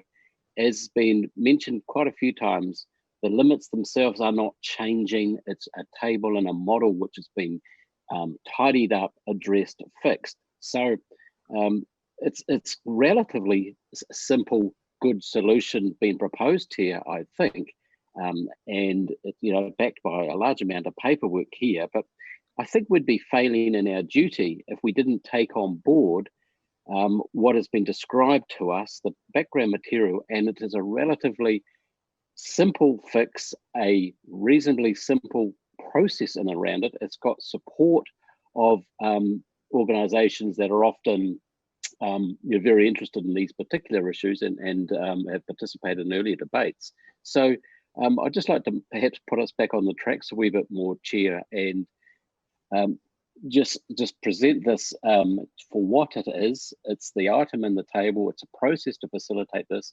At the end of the day, central government's still going through its machinations of how this may play out, and they may change something at some stage in the future. But right now, we've got to deal with right now, and there are expectations of our ratepayers, and particularly those in the Tukituki catchment, of a reasonable and well collaborated solution being proposed. It's before us now, and I fully encourage everyone to get in behind it and endorse that solution that's been proposed, please, Mr. Chair. Thank you, Craig. You did clarify it very nicely, but it has got mixed up in a lot of complexity and another subject, which Tania, I'm sure you're going to address. You're on. You're still on mute, Tania. How's that? Can you hear me now? Look, I just wanted to pick up on a comment Hiniwai made. My understanding from our meeting on 18th of March was that we were going to undertake preliminary consultation on a possible plan change, but now we're considering plan change. So I understand we've skipped ahead to that. For those of us who weren't able to read the supplementary report, which is myself, so I'll put my hand up to say that I haven't concluded reading that. Could someone please give me an overview of two things? First of all, who was consulted, who was identified as the iwi authorities and marae who are affected by this, and what was their response? Question, Liz? Thanks, Mr. Chair. So look, in regard to the iwi authorities, I'm going to ask Piri Munro because he undertook that engagement, but also more broadly, Dale can talk about the other stakeholder engagement as well. So I don't mind which one of you goes first. Piri? Run away. Because you also had forest and bird. So I'd like to hear, I would like that bit of background too, also. Piri? So, kia ora tātou, can you hear me? We can only see your tie. Just your... Can you hear me though? We can hear you. Good. So the approach that we take in terms of all of the plan changes, and in particular this one here, was to look at the geographical covered area that was covered and to look at the post-settlement governance entity groups that are in there and also the tai whenua. So the approach in respect to this one was both to the tai whenua and also the PSGE groups that were affected. Okay. Just a follow-up question then, Piri. Did that include Ngāti Kahunganga Iwi Incorporated or not? Yes, it did. Yes, it did, Tania. And what was their view on this? So what I'll have to do is cut back. So what I did was facilitated the meetings, and those that joined, in this case here, we had the only one that responded back and joined in the Zoom session was Liz Graham on behalf of Heretaunga Tamatea Settlement Group. The invitations went out to all the others, but that was the only one that participated on the day. Can I just update you, please, on a couple of things? We had a formal response from the Tita Whenua o Heretaunga, and as Piri has said, at the iwi hui last Wednesday, we had Liz Graham participating in that. However, we have only received one formal response that we can attribute to an iwi authority. We have not heard from Ngāti Kahungunu in writing. There might have been one response through the online survey that may have been an iwi authority, but we can't actually identify the names of who responded. We have their IP system, so we can recontact them. Also, if you go to the main agenda, the Section 32 evaluation report at Appendix B identifies all of the people that we consulted with over the 18th to 29th of May period. So that doesn't identify all of the iwi authorities. Just running quickly through, it was Ngāti Kahungunu, Tita Whenua o Heretaunga, Tita Whenua o Tamatea, Heretaunga Tamatea Settlement Trust, Rangatani Tū Maira Trust, Rangatani o Manawatu Settlement Trust, Tani Urirangi Manawatu Incorporated, Rangatani o Tamaki, Nui Arua, and Rangitane o Wāraka. So those were considered to be those entities which we are required to consult with in terms of clause 3 part schedule of the RMA. Thank you. So I just want to clarify then. So they had roughly 10 days or so, or 11 days, to be able to respond. And of all those groups, we've had one written response from Heretaunga Taiwhenua. And was that in support? No. It wasn't in support? No, it wasn't. And what about the conversation with Liz Graham? Piri, would you like to comment on that? Or Liz in person? Can you hear me all right? Yep. Yeah. So the session with Liz Graham was very much an introductory one in terms of this plan change, and at the end of that, Liz Graham wasn't in a position to either endorse or otherwise. It was very much just bringing her up to date in terms of the paper and the content. Okay, there's quite a lot of confusion in all this. Is there any other questions? I've merged these two papers, which is maybe a mistake, because we have two issues here that we are dealing with. One, which was very aptly quantified by Craig, and that is we're making a change to the process really to better define the nitrogen levels. I don't think anyone would argue with that. But, you know, it's not clear in the recommendations that, James. I don't see that clear. I'm looking at the substantive paper, not the supplementary one. So, Chair, the supplementary was to satisfy the requirement for pre-consultation prior to entering into the formal consultation, which would happen if indeed the council, on recommendation from this committee, elects to progress a plan change.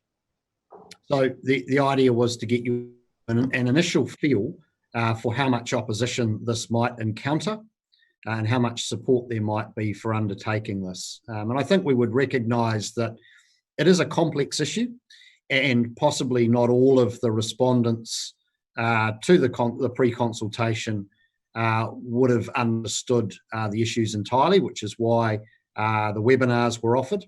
And unfortunately, we were not able to get a high level of participation in those. So this committee is left with, I guess, a question about whether or not it's comfortable still proceeding down the track of preparation of a plan change for notification, given the, I guess, slightly mixed bag of response that we've had from the pre-consultation to date. Chair, can I just come back here, if I might, to say to you, I do think you'd be wise to go back to the original and have two separate decisions here. I think they are quite separate. And on the one about the DIN limit, I just think from my perspective, it seems to, I'm just asking myself, will the environment be better off for this or not? And I come to quite a simple conclusion. I think it would be, so I'm happy to proceed with that. The other, I've got some doubts about. Martin, a question? A question on. You put yourself off, Martin. You're on mute, Martin. Am I right? Thank you. I actually unmuted and then it obviously wanted to shut me down. Maybe there's something in that. But I am a little bit worried about, you know, fulfilment of the clause 3 obligations here and whether we could say in honesty that we've done that from what I've just heard. But the recommendation, I just wanted to clarify, in front of me seems to envisage, before we moved to what would be the formal consultation process, another consultation step.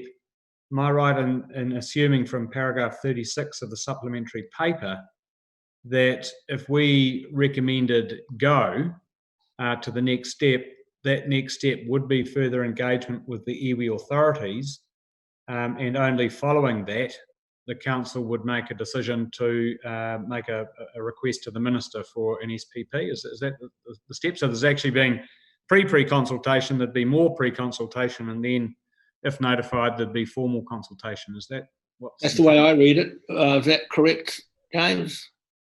So yes, so the idea, this step that we've just undertaken was very much, as we called it, the fast fail. So if it was never going to get off the ground, we would know really early and not expend any more time or energy on it. And so this was very much an initial go around with the key stakeholders, and you know, out of the 27 odd respondents, about 23 are in support, albeit some of them conditional support. But there's very much, this is only the first step in the consultation, and obviously then there is beyond that a submission process if it gets that far.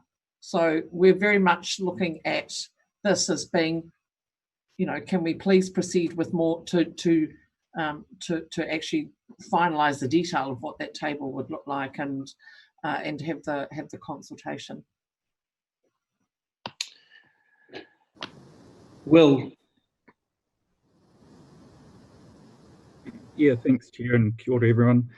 Just a question for Liz. I think Rick, Councillor Barker just raised a good point about asking ourselves, where is the environment better or worse off? So if we go back to when the Board of Inquiry Plan Change 6, I guess, was first released, became an operation, and a farmer did an auction budget under the old overseer version, and if we and came out with a certain nitrogen leaching figure, if we fast track to 2020, that farmer is doing the exact same policy on farm, and overseer FM's worse off. Sorry, Will, you just dropped out the very last part of your question. Sorry. Okay, so if a farmer employing the exact same policy on farm 2016 when under Plan Change 6 and old overseer version, move forward to 2020 and the farmer is employing the exact same practice on farm, but overseer FM spits out a higher figure, is the environment worse off? No, in fact, I would argue that in some ways, by knowing more accurately what that farmer is doing, the environment will be better off, because we will be able to target any mitigation measures or any conditions of consent much more accurately and much more effectively, because we'll have a much greater awareness or knowledge of what is actually happening. Chair, could I make a comment here? Because this is hellishly complicated, and I've tried to think about how to sort of explain this in simple terms. So with your indulgence, I wouldn't mind just having a go. And so, look, I think what's happened here is that Overseer has historically underestimated the amount of nitrogen being lost. So the new version, as you saw on the table, for say land class 1, says that the same activity will leach 69% more. Yeah. So the trigger for a resource consent that's being proposed here is increased by 69%. But the farm that's being measured, the losses that they were accruing previously have also gone up now by 69%. So the calculator, has shifted. So all things are equal. The one exception to that, though, is that if we had persisted with the mismatch between the numbers on the table and the new version of Overseer, is that we would have been catching people who were not intended to be caught for resource consent when the table was actually set back in the Board of Inquiry process. So there is a very small group of farmers who, if we don't do this, might effectively be caught, and we'd have the legal basis for catching them would be flimsy, who will no longer be caught. And it's those people who I know that some in the community, because I've seen some commentary around this, are concerned that we are letting go, or we're loosening the shackles on, if you like. But what we're actually doing is keeping the integrity of the policy and the rules retained by ensuring that the table matches the measurement for each and every farm using the same methodology.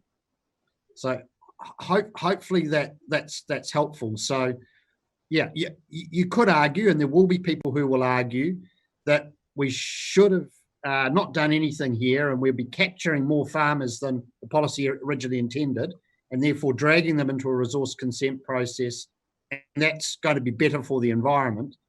My view is having a mismatch in the regulatory framework, which is not legally justifiable and problematic, actually undermines our ability to implement the plan and get on with regulating those who were originally intended to be regulated, and not regulating those who were intended to fall below the thresholds that were set in the plan change process originally.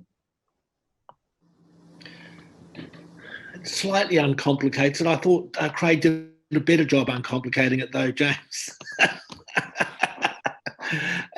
I just want to be upfront about the fact, because there's going to be debate, and there's already opinion pieces, I think, that have been published, so that there will be some debate suggesting that we're actually loosening the threshold or increasing the allowable amount of nitrogen by between 40 and 70%. But we're actually increasing the estimated loss on farms by that margin as well. So it all shifts upwards all at once, both the measurement of farms and the rule.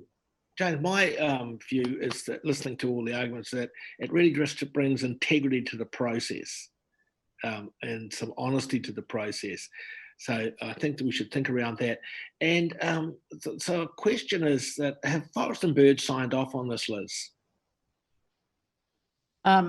Dale's probably got their correspondence in front, but yes, I have seen an email where they support they support the proposed change. So they just want accurate information, don't they, really? Tom K. So that email is attached in the supplementary report. No, I didn't see that. Which of course I haven't immediately got with me. Well, on an issue on itself, are we able to vote on this issue and take the other issue about the process, the plan change process, separately? Because that rather has been bounced on us, and we've made a firm decision already on that. It's a long debate, and we debated that. I don't know whether we want to go back to that. We'd have to talk to Tana Whenua about that. But I would like a resolve on this principal issue of do we bring some integrity to this process and get some accurate and unified data across the region? If we keep it to that and keep it simple to that, what are people's thoughts on that? Rex, if I might, unfortunately, we can't look at the recommendations separately, because the process with streamlined planning process is that you can't have a plan that's notified and then revert to the streamlined planning process. And within the first paper, the first 3.1 item there in the recommendation is to approve that for notification.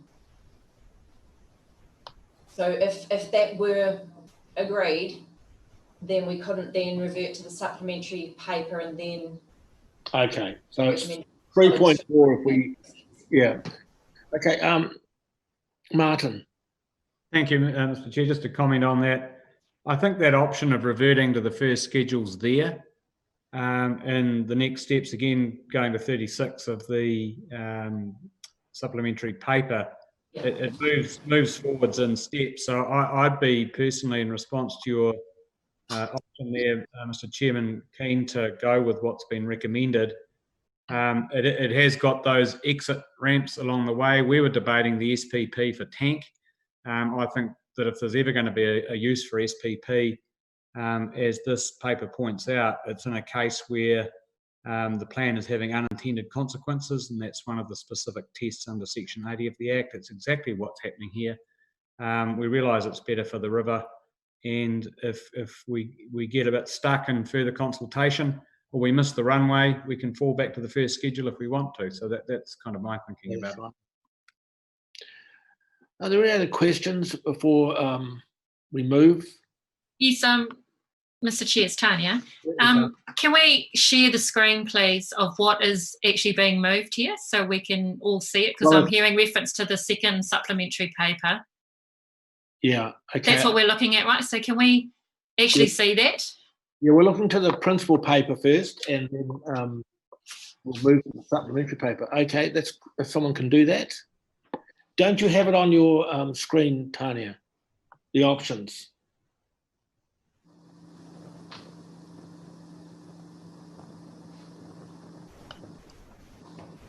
Are we able to put it on the screen if some people don't have the options in front of them?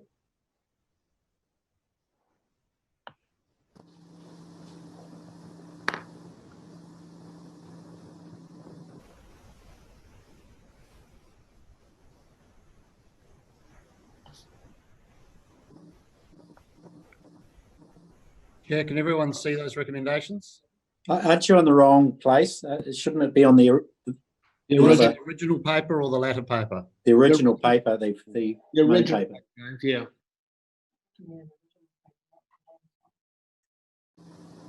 Page 30.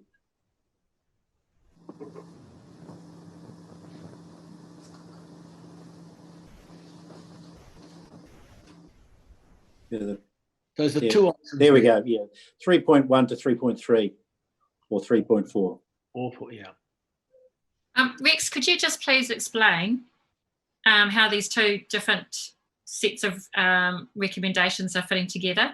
As I said, some of us haven't been through the whole second supplementary paper, so I'm a little bit lost. So are you proposing that we consider this first one and then we go to the second one? I just want to understand what they are both dealing with. I only read it last night too, Tanya, so I would rather have somebody else explain, but my view would be that we would go through this one and then go to the supplementary one. But is that correct, James? So both sets of recommendations include an approval of the proposed plan change for notification. This one includes the section 32 and also the date for notification and the call for submissions. But the second one relates to applying to the government for the streamlined plan track, as I understand. So the preference, I think, and Dale or Liz, correct me if I'm wrong, is to work off the supplementary set of recs as opposed to this set of recs. Is that true? Yes, that I think was the intention. And then if the committee wanted to revert back to the main paper, then those recommendations to either approve or abandon using the normal plan making process, those are still available for use. But we start with the supplementary recommendations because if you want to follow the streamlined planning pathway, they are self-contained. So just to further clarify, thanks Dale, that the reason that the original paper didn't have the streamlined plan process in it was because we were, it was our informed view at the time that the essential freshwater changes wouldn't allow us to be able to do that because of timing. But since they were released last Thursday, we now have an understanding that the streamlined planning process still remains an option for this particular plan change. So that was the reason for the reverting back to that being our preference, because of it's very much a technical amendment only. And we can only use the streamlined planning process as long as the RMA reforms have not been enacted. So we've got a small window of opportunity which is longer than we thought existed 2 weeks ago. So there's an opportunity to use the streamlined planning process. But if we are reminded to use it, we need to activate quite quickly. So that is the reason for the rush. Well, Mr. Chair, it's a reason for the change in the recommendation, really, as well as the need to proceed with relative haste. Yeah. Anyway, what are you feeling about this?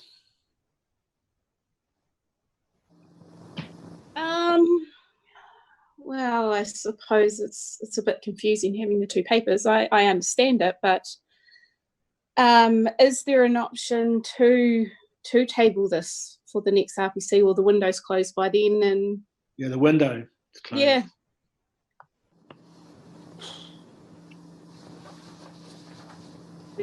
Do we expect Today we have to vote today. Yeah, Mr. Chair, there's there's the discussion we've had quite a few times about a late arrival of papers and things, and Councillor Hanaway made that point to many of us, and it's a very, very fair point. But the clock's ticking, as you've just described.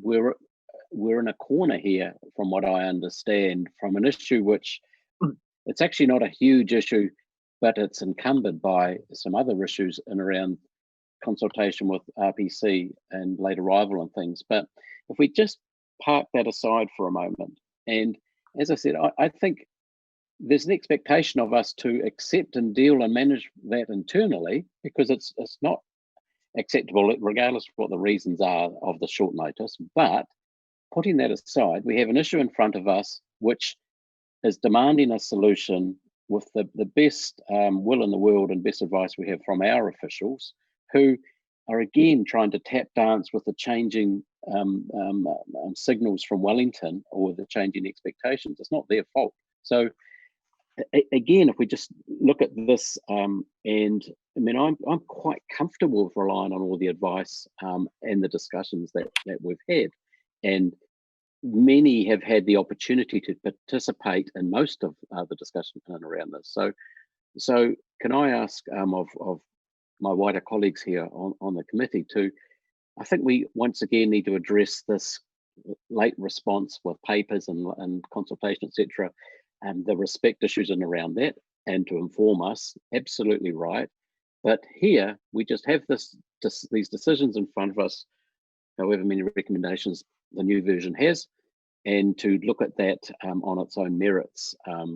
Because again, I think people of Hawke's Bay are expecting of us to take action here, and we have to obviously pull our socks up on our operational side of things again, but they will not be all that interested in what we're doing here, other than, did you make a decision? Was it the right decision, do you believe?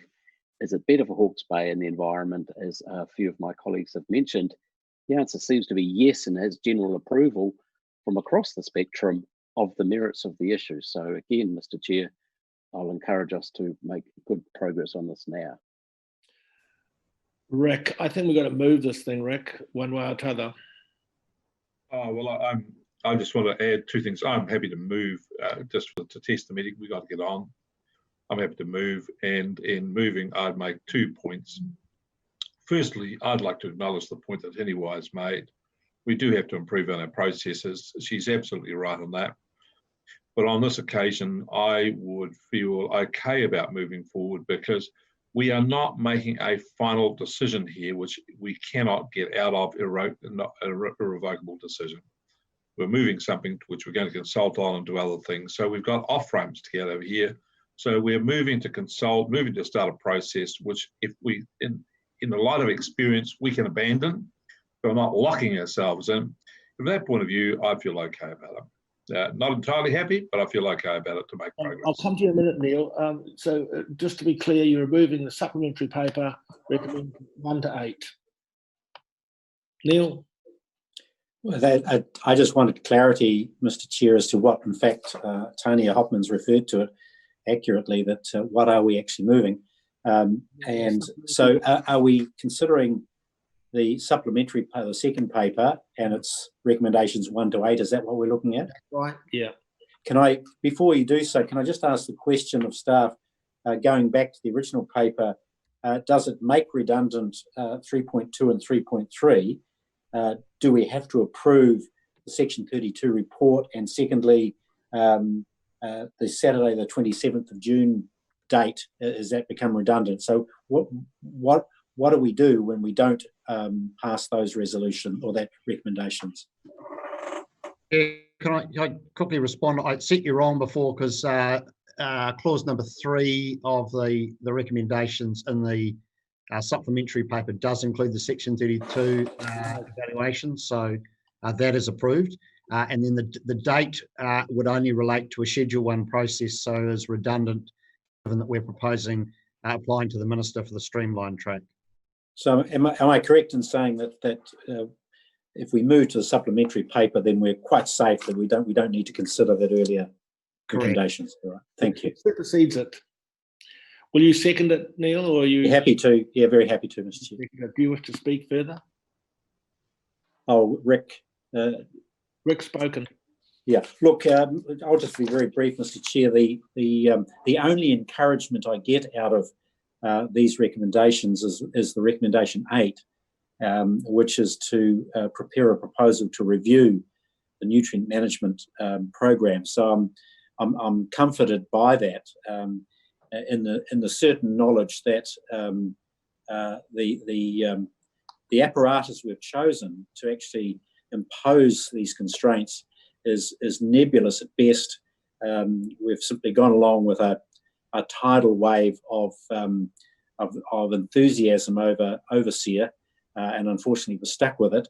And it's imprecision, and there will be corrective versions coming through. It's inevitable. I'm not convinced by the argument that somehow this will improve the environment, because we just don't know. We don't know whether managing certain inputs into the farm does in fact have a consequence for the nitrogen levels in the waterways. I'm certainly not convinced of that. There needs to be a great deal more precision about it. But nevertheless, it's what we've got. It's best fit for now, I guess. And I'll await the next version and the next iteration of this discussion to approve the next round of this. So happy just to make it progress by this consideration. Thank you, Neil. Any other speakers? Martin and then Tanya. Thank you. Very briefly, I'm wondering if this analogy might help. And it certainly summarises where I'm sitting substantively. If a speed camera were to clock you at 110 kilometres when you're only doing 80, it's no answer that you can appeal the fine. And I think if we don't move, that's exactly what we're doing by sweeping people wrongly into a consent process that the Board of Inquiry never intended. And I would just finish by encouraging anyone who's making public commentary about this to make sure that they understand there's no increase in nitrogen to the river here, and the overriding DIN limit at 0.8, which is ahead of anything that even the government at the moment is proposing, remains in place. So thank you. Thank you, Martin. Tanya? Kia ora. Look, I have heard the discussion. I understand what people are saying by there being no increase in nitrogen here and trying to match up the two different data sets on farm and overseer. However, I am really uncomfortable about our process. Really uncomfortable. Largely because from the 18th of March, we said something along the lines of we'd proceed to undertake preliminary consultation, and this was referred to as a fast fail. But sounds like we opened the opportunity for people to, particularly iwi authorities to engage. We gave them 11 days in May to do that. Now, I don't have all the information around the timing. Maybe I'm missing something that happened in those 2 months. Definitely COVID was happening in those 2 months. So I'm not comfortable that we've undertaken preliminary consultation sufficiently to know what the views are of people. And that makes me deeply uncomfortable. However, I'm swayed by Liz's note to us all that Heretonga Tamatea or Tamatea support these recommendations. But I really just want to stress, if we're going to say that we're going to go to pre-consultation, that we do it and we do it well. So I'm interested to know what could have been done better, because I'm left feeling uncomfortable, backed into a corner, making a decision when I feel the process has been deficient. Thank you, Tanya. Any other speakers? Will? Yeah, thanks, Chair. I just worry that people are looking at this perhaps as a bigger issue than it really is. So I think if we look at the environment as a whole, and that's what we're responsible for and trying to improve here, farmers are in charge of a large part of that environment as caretakers of their land. And so it's them that we have to work with here as partners, if you like. And if I follow on from Councillor Williams' analogy, you know, we don't expect a policeman to pull us up at 101 kilometres per hour and fine us. We'd expect them to work with us a little bit better than that. So we need our farmers to work with us in a partnership. And so they've come to us and asked us for this technical change. And that's purely all it is. If we're looking at the nitrogen issue, then we need to look at the DIN level in the water and the sub-catchment or catchment as a whole. And that's where Liz and her team now need to work with already looking at 3 sub-catchments and asking all those farmers in those sub-catchments to get land use consents. And that's where, I guess, in terms of nitrogen management thus far, and I agree with Councillor Curtin, we need to look at this and work out how to do it better. But so far, that's where the rubber's meeting the road, and that's where we need to, I guess, look at our nitrogen management and then start working with farmers even better about how to bring those DIN levels down. Kia ora. Thank you. I want to take this to the vote, but unless someone desperately wishes to speak, and remember we're voting on the supplementary paper 1 to 8. We have a mover and a seconder, and I apologise, this has gone well over time, but it was very complex and complicated papers, so it required the extra time. So all those in favour of the 1 to 8 recommendations? Against? Anyone against? No. That's unanimous. Thank you very much. And I really want to thank everybody. Yeah. Harpy's got his hand up. I think he wanted to abstain from that. He's abstaining on the Met chat thing, so it's not unanimous. Sorry, I didn't catch it up. There's one abstention. I just want to thank everyone, because that was probably the hardest 2 papers that I've ever had to chair. You know, there's the complexity and the crossing over each other. The fact that it was late and we had to all get into it last night, and just issues around that. So I just really want to thank everyone for their patience and trying to get their head around it. In the end, it was quite a simple thing, but I think we've got to learn to try and present things in as simple as we can, because they end up can look quite complex when they don't really need to. So thank you very much. Now we're going to break for lunch. So our guest who's talking about air quality, I've texted him, he's going to come on at 1 o'clock, Joanella. So you will be chairing from 1 o'clock on. And I wish you the best. I'm going to sit and watch. So everybody, click back in at 1 o'clock and go and have a bite to eat and a rest. Thank you very much. Kia ora. Thank you. First, a brief overview of the presentation. So we'll talk about air quality and air pollution, then about biomass residues and if it's a waste problem or not. The pollution if you burn those residues. Then the legal framework around emission limits, the most common systems to control those emissions, and just to be solution orientated in the end, if you've got enough time, I would also have a couple of best practice examples how to utilize food residues in energy plants or biochar plants. First, I looked up air quality. How do we define air quality? And I looked up on the internet, and the first which came up was air which is pollution-free, which is very rare in populated areas. So what I then did is just try to find another definition. And air quality specifies how much pollution the air contains. And I've used here in the picture a beautiful image looking from the Temata Peak down to Craigie Range, where we obviously haven't got any air pollution on that day. After air pollution, air quality, after air quality specifies how much pollution it contains, I look then up the definition of air pollution.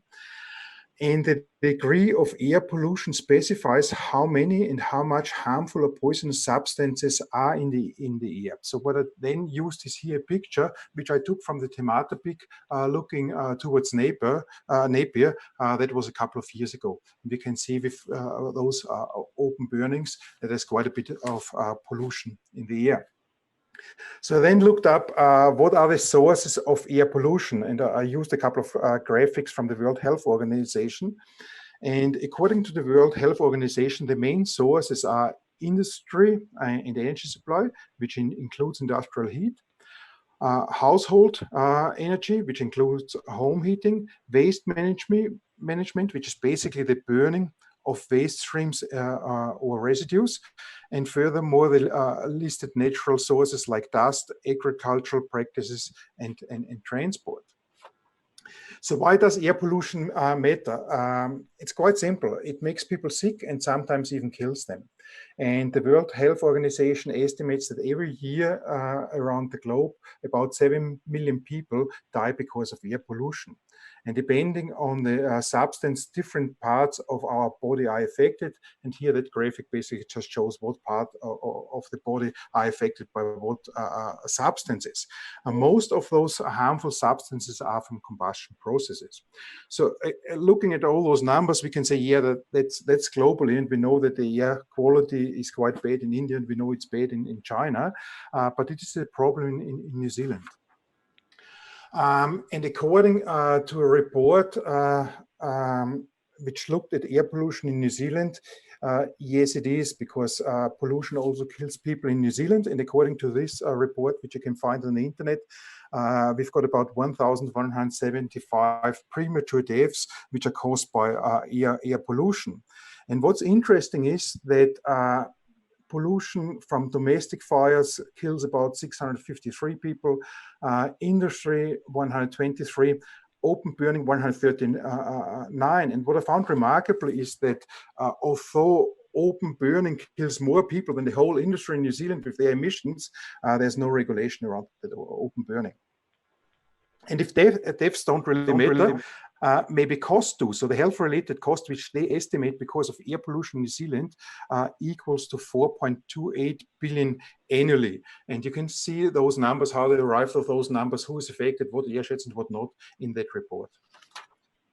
So the World Health Organization then basically came up with a guideline to limit the maximum amount of pollutants in the air. So it came up with a guideline which limits particulate or recommends the limiting of particulate matter, of nitrogen dioxide, of sulfur dioxide, of ozone. And then furthermore, the World Health Organization also suggests alternatives like the reduction of agricultural and forest waste incineration, the access to clean technology, the improvement of waste management, and so forth.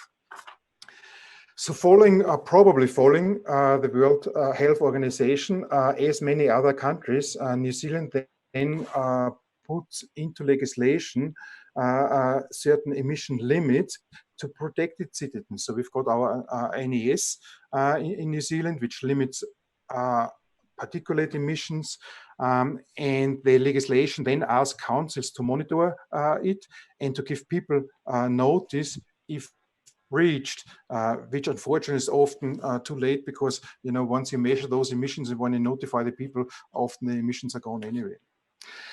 After having those emission limits in place, how are we doing? Not so good. So looking at PM10 emissions, what we could find is that almost 60% of all monitored sites in New Zealand are exceeding those limits. And the graphs at the bottom show basically by how much we exceeded and how often do a certain airshed exceeds it. And it seems almost that councils use that information rather than reducing the emissions in basically use it for permitting purposes. So I know of examples in New Zealand where dairy plants using coal basically did get permits, where the council just looked how much of additional emissions can we pump into an airshed until it's saturated or reaches that limit. And based on that information, they did then get the permit to install large coal boilers.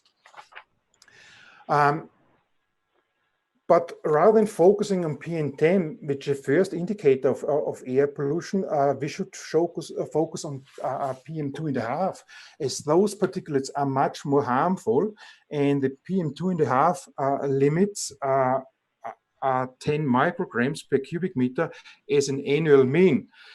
And although only very few councils monitor PM2.5 emissions, already a third of those monitored sites is exceeding those emission limits. And I just listed a few of those airsheds. The next slides are just to show the vast amount of wasted residues, especially in the forest industry, where we leave millions of tons of wood residues to rot. So you probably know those pictures when driving through the country, that you see all those landing sites where we just waste millions of tons of wood residues. And in combination with severe weather events, as we saw on the news, or whoever was in the Gisborne region, then sees that those residues also have other environmental impacts. Or deforestation and harvesting methods are then also causing other sorts of environmental issues. Not too dissimilar to forestry, farms and orchards also have a significant amount of wood and biomass residues, which are usually burned or left to rot. Usually those piles are not dry and too often contain things like treated wood, furniture, and so forth. So I've seen, I don't know how many piles just in the Hawke's Bay, where I find all sorts of stuff in those piles, which then get ignited. In some cases, even sawmills and timber industry just dumps their wood residues with severe cases for the environment. So here, that was in 2011 when I visited a site in Taranaki where they just filled up whole areas with wood residues, put topsoil on top of it, and then basically just started dairy farming on top of it.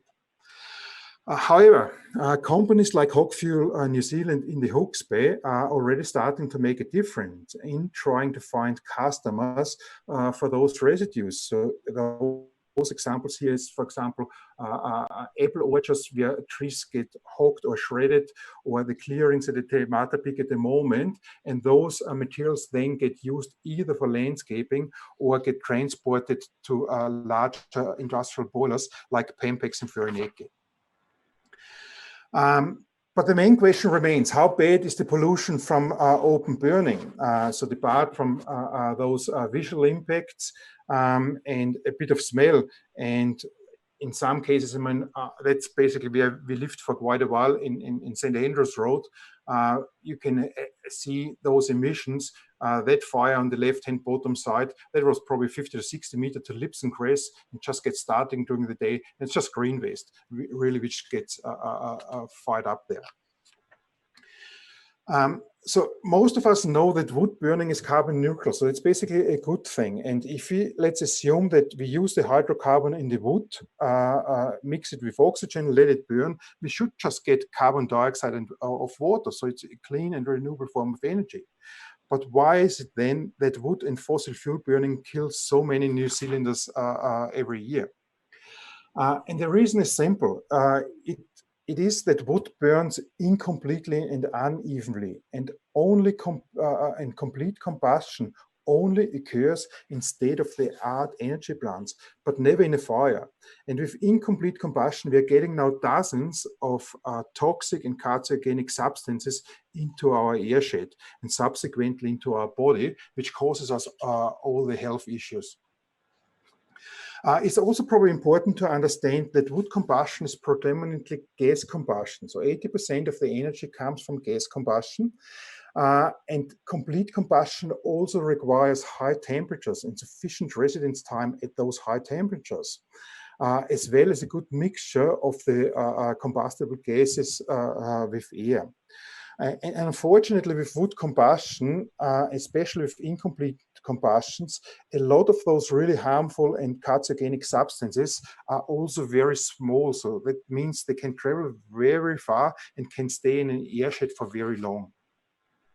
The most common substances of incomplete combustion, which can get monitored and sometimes get limited by legislation, are typically carbon monoxide, organic compounds in the flue gases, the fine particulates, nitrogen oxides, hydrocarbons, which we get from incomplete combustions, and then also dioxins and furans, which are highly carcinogenic. So trying to find information about open burning or emissions from open burning is really, really difficult, because it's also very difficult to measure because we basically can't capture the emissions. So I just looked up at a couple of data, and we can see basically that example from the US where they burned really dry wood. But I appreciate a really good email conversation I had with one of the scientists from the Hawkesbury Regional Council, which I think she's a very qualified and experienced person. But some of the comments which she made basically explain the problem. And she was saying one of the difficulties is basically trying to separate out the contribution to the air pollution levels. And also in some cases, people are burning material which they shouldn't be. The recommendation which she gave me is something which we all know anyway. If you can see and smell the smoke, which you usually can during early morning and evening on an exceedance day, then you should maybe think twice spending a lot of time in it. So that's basically the advice which we did get at the time. So I haven't given up trying to understand what are those emissions, and probably the closest, but that's an ideal case, is an open fire. The closest, because it's still an open fire in a sort of a controlled environment with dry wood, which we normally don't have.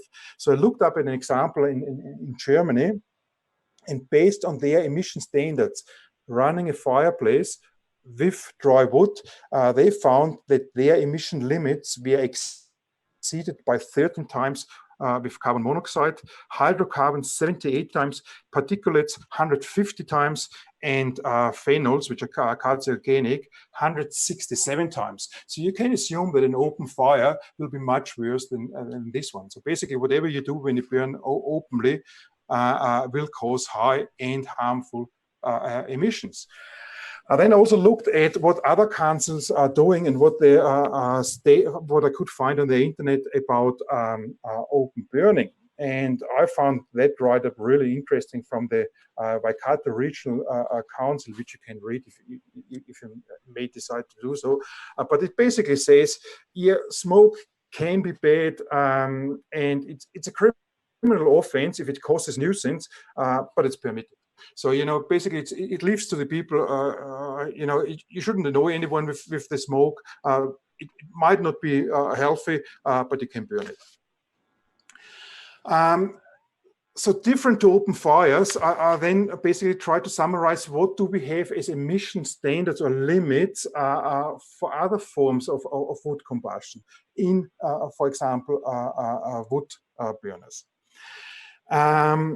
And what we can find here that the National Environmental Standard for Air specifies a limit for wood burners, namely 1.5 grams of particulates for each kilogram, and that's important, of dry wood burned. And the ministry also gives then a whole list, and there are, I'm not sure if there are hundreds, but there are definitely lots of complying wood burners which comply with that 1.5 gram per kilogram requirement based on their testing. Interestingly, on the same page, the ministry encourages cleaner forms of heating. So I then had a look with the limits of 1.5 grams per kilogram in place. I thought, okay, we should be sorted. We've got a list, you know, with all those wood burners which comply. And then you can see that Consumer New Zealand just tested 8 of them, and not surprisingly, the emissions of those wood burners are exceeded significantly. Because what we probably need to consider is that those wood burners are tested with high quality wood under ideal conditions, often operated by engineers. Hence, you know, those are ideal conditions, and that ideal condition is basically used to demonstrate that the fireplace or the wood burner is compliant, whereas in 99% cases it will not be. On larger boilers, different than to wood burners, there are more stringent and clearer emission limits, and for more substances, so for total particulates, for carbon monoxide, for nitrogen oxides, and so forth. In most countries in Europe, in New Zealand, it's often to the discretion of the council, so they look at certain airsheds and then decide what will be the emission limits for a certain applicant. Nevertheless, for local authorities, ECA also has provided some guidance for wood fuel combustion, and if you go on the Wood Energy Association's webpage, you can download that guide. Looking now at what options you've got when you basically go into a controlled environment, burning wood into a controlled environment. The first is the optimization of the combustion system, and advanced system where you need to meet low emissions. Even the most basic ones, meanwhile, do computational fluid dynamics, so they model basically what's happening in the system and optimize it accordingly. Secondly, that's an example I just used, is a country like Austria, smaller than New Zealand, North Ireland, basically has got about 2,500 large-scale biomass heating plants. So they use all the wood residues for heating. And interestingly, the more plants they installed, the higher the efficiencies of the plants got, and the lower the emissions, and the higher the combustion efficiency. But even for small wood burners, meanwhile, and that's since this year, you could install emission control systems. So I know of a guy from Europe. He managed to get the resource consent for his small electrostatic precipitators, which can be retrofitted at wood burners. And he did some testing in New Zealand on wood burners. And what you can see in those images, that's even after a short period of time, and we're talking about here a few hours, you can see that the chimneys accumulate because of that emission cleaning system, a significant amount of particulates which otherwise would have made it into the airshed. The only downside which I fear is not only that the device obviously costs quite a bit of money, it's also that because the fireplace or the wood burner releases so many emissions, you basically need to clean that manually, which is easy in Europe because they've got a whole army of chimney sweepers, but it's a profession which we don't find very often in New Zealand.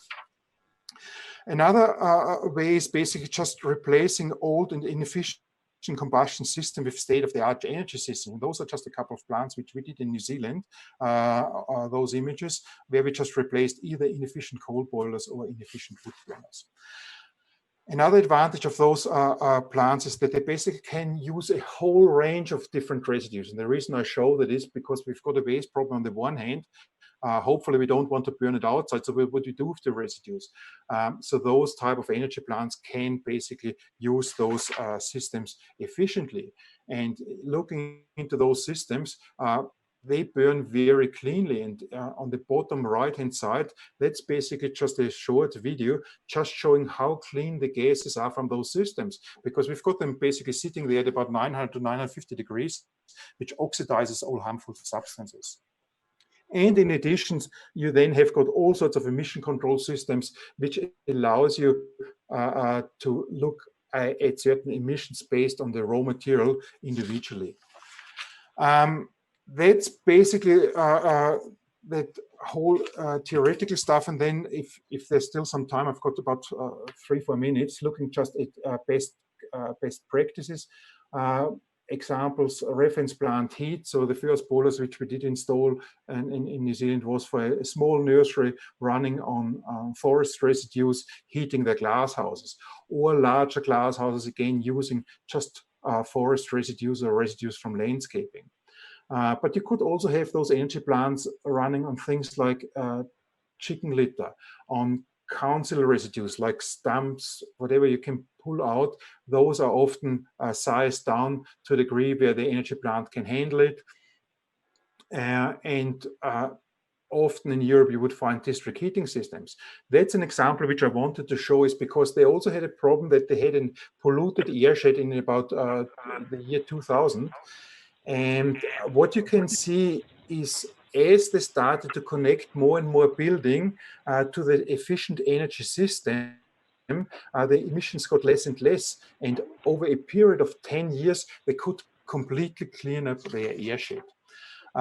In New Zealand, we've got installations for hospitals. So, for example, here, Burwood Hospital, where a whole hospital gets heated by forest residues from the region. The same is the plant which we're working on at the moment, is Christchurch, the main hospital. Well, what you would find them is in sawmill industry, or in this case, a dairy plant which uses forest residues or residues from landscaping for the dairy plant. But you also find industries, like aviation industries, where biomass-fired heat plants are installed right next to the paint shop of those large planes, or district heating systems. And then you can combine it with heat and power if it makes any sense. You find those plants using, for example, construction and demolition wood, or here again, plants to heat hen houses, and then also producing their own power. Or companies, that's a company, for example, like our foodstuff in New Zealand, where they just use the pellets and waste products to heat their facilities, or cosmetic industry, dairy industry. So you would find lots of examples from very small to big plants where they use residues. And probably lastly, as an alternative to using those residues for heat is an example where you can use all your residues, for example, products like biochar or charcoal. So that's one site in Germany where they've got those waste streams like compost, green waste, wood residues, and they've got all sorts of fractions. And then basically they just size the material down and then produce charcoal or biochar out of those substances. And they are then used for charcoal, for compost, for feed additives, and so forth, which are really beneficial. So there are lots of ways how you could use your residues rather than just burning outside. That was me. Thank you for that, Christian. Now I know why Rex gets really upset about people lighting fires in the open now. More understanding of what you've just presented about how the air gets polluted from just a simple thing like a fireplace and outdoor fires. But if anyone has got any questions for Christian, happy to take some questions for the next few minutes. Neil, is that you putting your hand up? No. I have a question. Hi, Rex. Yeah, question. Thanks for that. So you got into some quite technical stuff there and some quite sophisticated stuff, but compared to Europe, we're still in the dark ages. We're still lighting fires on our planes. We're trying to define air sheds, which is, of course, an absolute nonsense, and putting smoke up, which quite often goes into the inversion layer. How dangerous is this? It's very dangerous, and it's not surprisingly that you would not be allowed in those European countries. I did it business in, so Germany, Italy, Austria, Switzerland, and so forth, Scandinavia. You're just not allowed to burn outside because they know that those emissions are really harmful and they can stay in an airshed for a very long time. I remember I was in the advisory group for the Austrian government when they revised the legislation around air emissions, and they worked with universities trying to find out, how harmful are those substances. And I still remember the call from the guy in charge, from the scientist in charge, which said to me, is sorry, we can't publish our findings, because if we publish our findings, that's basically killing off the whole biomass industry. So we just can't do it. And it took quite a while to understand, what needs to be done. And what the Europeans decided to do is biomass residues, wood residues only can be combusted in efficient energy systems. And even if those systems are small, they need to comply with certain emission standards. And because we don't have those emission standards in place, we basically can do whatever we like at the moment in New Zealand. And certainly open burning is something which I think is banned since, I would like to think, 20, 30 years at least. In Europe, you just can't do it. Thank you.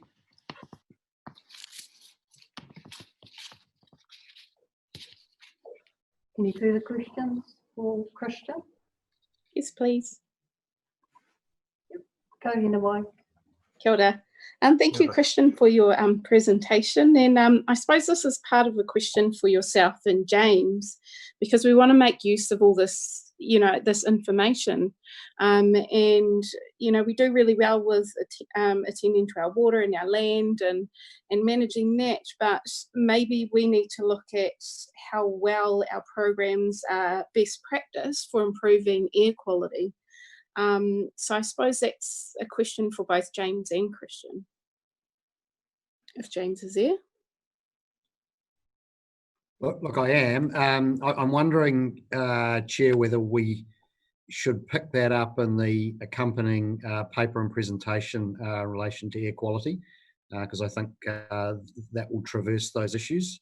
But look, while we're doing the comparison with Europe, I guess I would acknowledge that New Zealand certainly is some way behind Europe and many Northern Hemisphere countries in terms of air quality regulation. We've had a traditionally permissive approach, and it has been a long-standing custom in New Zealand for households to burn particularly garden waste in their gardens, like fires on the beach, those sorts of things. So lighting a fire in New Zealand has been a long-standing and probably a customary practice for Māori going back some hundreds of years.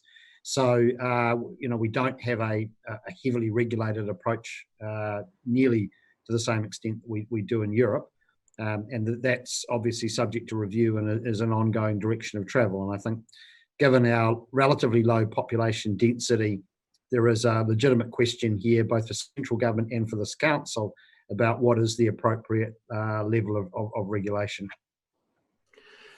Yeah, I know I always hesitate a little bit to compare New Zealand emissions to European emissions, because the more I talk about Europe, the more arrogant I might come across, because we're in New Zealand, we're not Europe. But nevertheless, I played quite a bit of football the last 10 odd years in Havelock North, and as it goes into winter, where Guthrie Park is, if it's a cold evening, the air pollutions are really bad there. And it's not just wood burning, you can smell all sorts of things which go through those wood burners. And to be frank, the only place I've been to in Europe which reminded me on that concentration of air pollution was in Poland 20 years ago, when they started all their cold burners with ambient temperatures of -20 degrees. So we do really have at certain times of the year really a big pollution problem in concentrations which you normally would not find in European countries. And we've got one question from Api. Yes, thank you, Madam Chair. Thank you, Christian. That was a fantastic report. I've certainly learned a lot about air quality and our impacts around our activities. Thank you very much. As Councillor Ormsby mentioned, there are opportunities for us to look at how we engage with our citizens, and we look at implementing change around what James mentioned as traditional or common practices. So it's a little bit outside the scope of your presentation, but were there any significant learning opportunities from your studies in air quality that we might be able to implement here in New Zealand around, particularly engaging the community and addressing what is, as James mentioned, a common and accepted practice amongst most New Zealanders? Were there any key learning lessons from Austria and other European experiences that help to give quantum leaps in, I guess, consumer change and consumer behaviour? Have you got any information on that? I've got, I probably would have examples. There are two things. One thing is that I would like to think that Europeans or Austrians, for example, they basically trust and rely on what scientists are telling them. So if scientists are telling them that our air emissions are bad and we should not have them, they basically try to follow best practice. Having said that, there are also certain regions which want to be self-sufficient, want to do better, and it's just a few individuals individuals in those regions which can make a huge difference. So what I found is it's not necessarily legislation, it's a few people, 3, 5, 10 people which want to make a difference, which want to make a change, which starts to make a holistic approach, tries to use our waste streams to the benefit of the people. However, if the expectation is always it should not cost more, that's something which is a bit of a problem, because collecting waste streams obviously costs money. So allowing people just to burn their waste in the backyards is something which is the cheapest option for everyone. And if you allow them to do it, they will keep doing it, even if they don't like it, even if they don't like the emissions. But you've got the option either burn it or pay someone $10, $15, $20 to pick it up, and that's basically something which is a problem. But the learnings which I had over the last almost 30 years was it's always a few individuals which wanted to make a change, and if you can get the community involved and can convince them, you would find remarkable and really interesting examples of a holistic approach.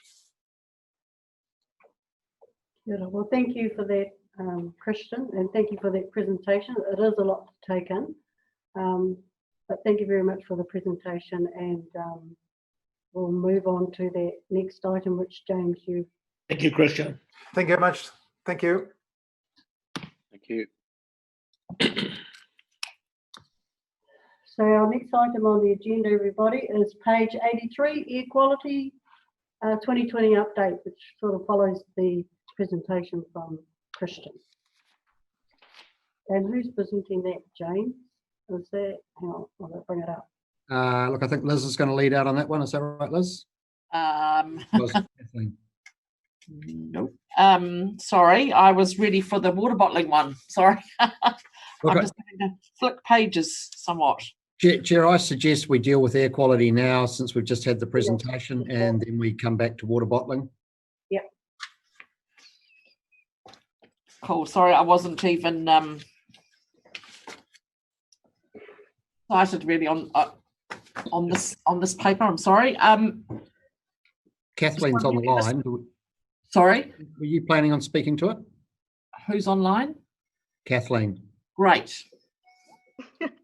I was going to do it was mentioned to me that maybe a presentation on the science side might be useful, but I wasn't going to touch so much on the policy side, but I can, I mean, what's kind of facing us in the immediate future is proposed amendments to the National Environmental Standards, and it's a good move because it will finally introduce a standard for PM2.5, the very fine particulate. And I just want to thank Christian for his presentation and highlighting, he's gone over a lot of the health impacts, so that was great, and highlighting that it is the fine particulates that they attribute most of the health impacts. So the proposal is for the changes in the NES is to introduce a PM2.5 standard, 24-hour limit of 25 micrograms per metre cubed,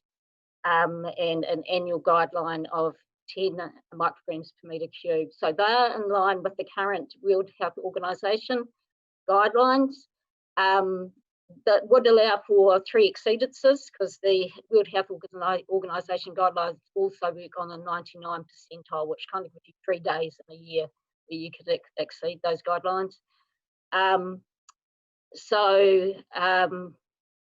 Yeah, that is the plan that they'll be introduced, but noting too that the World Health Organisation is currently going through their own review. So while we're picking up the current guidelines, they may change themselves in the next year or two. I don't know whether you want me to go into sort of the monitoring results now, or if there's anything you want to add. Kathleen, have you got some slides? Yeah. Do you want me to go ahead? Yes. Yep. Find it. There we go.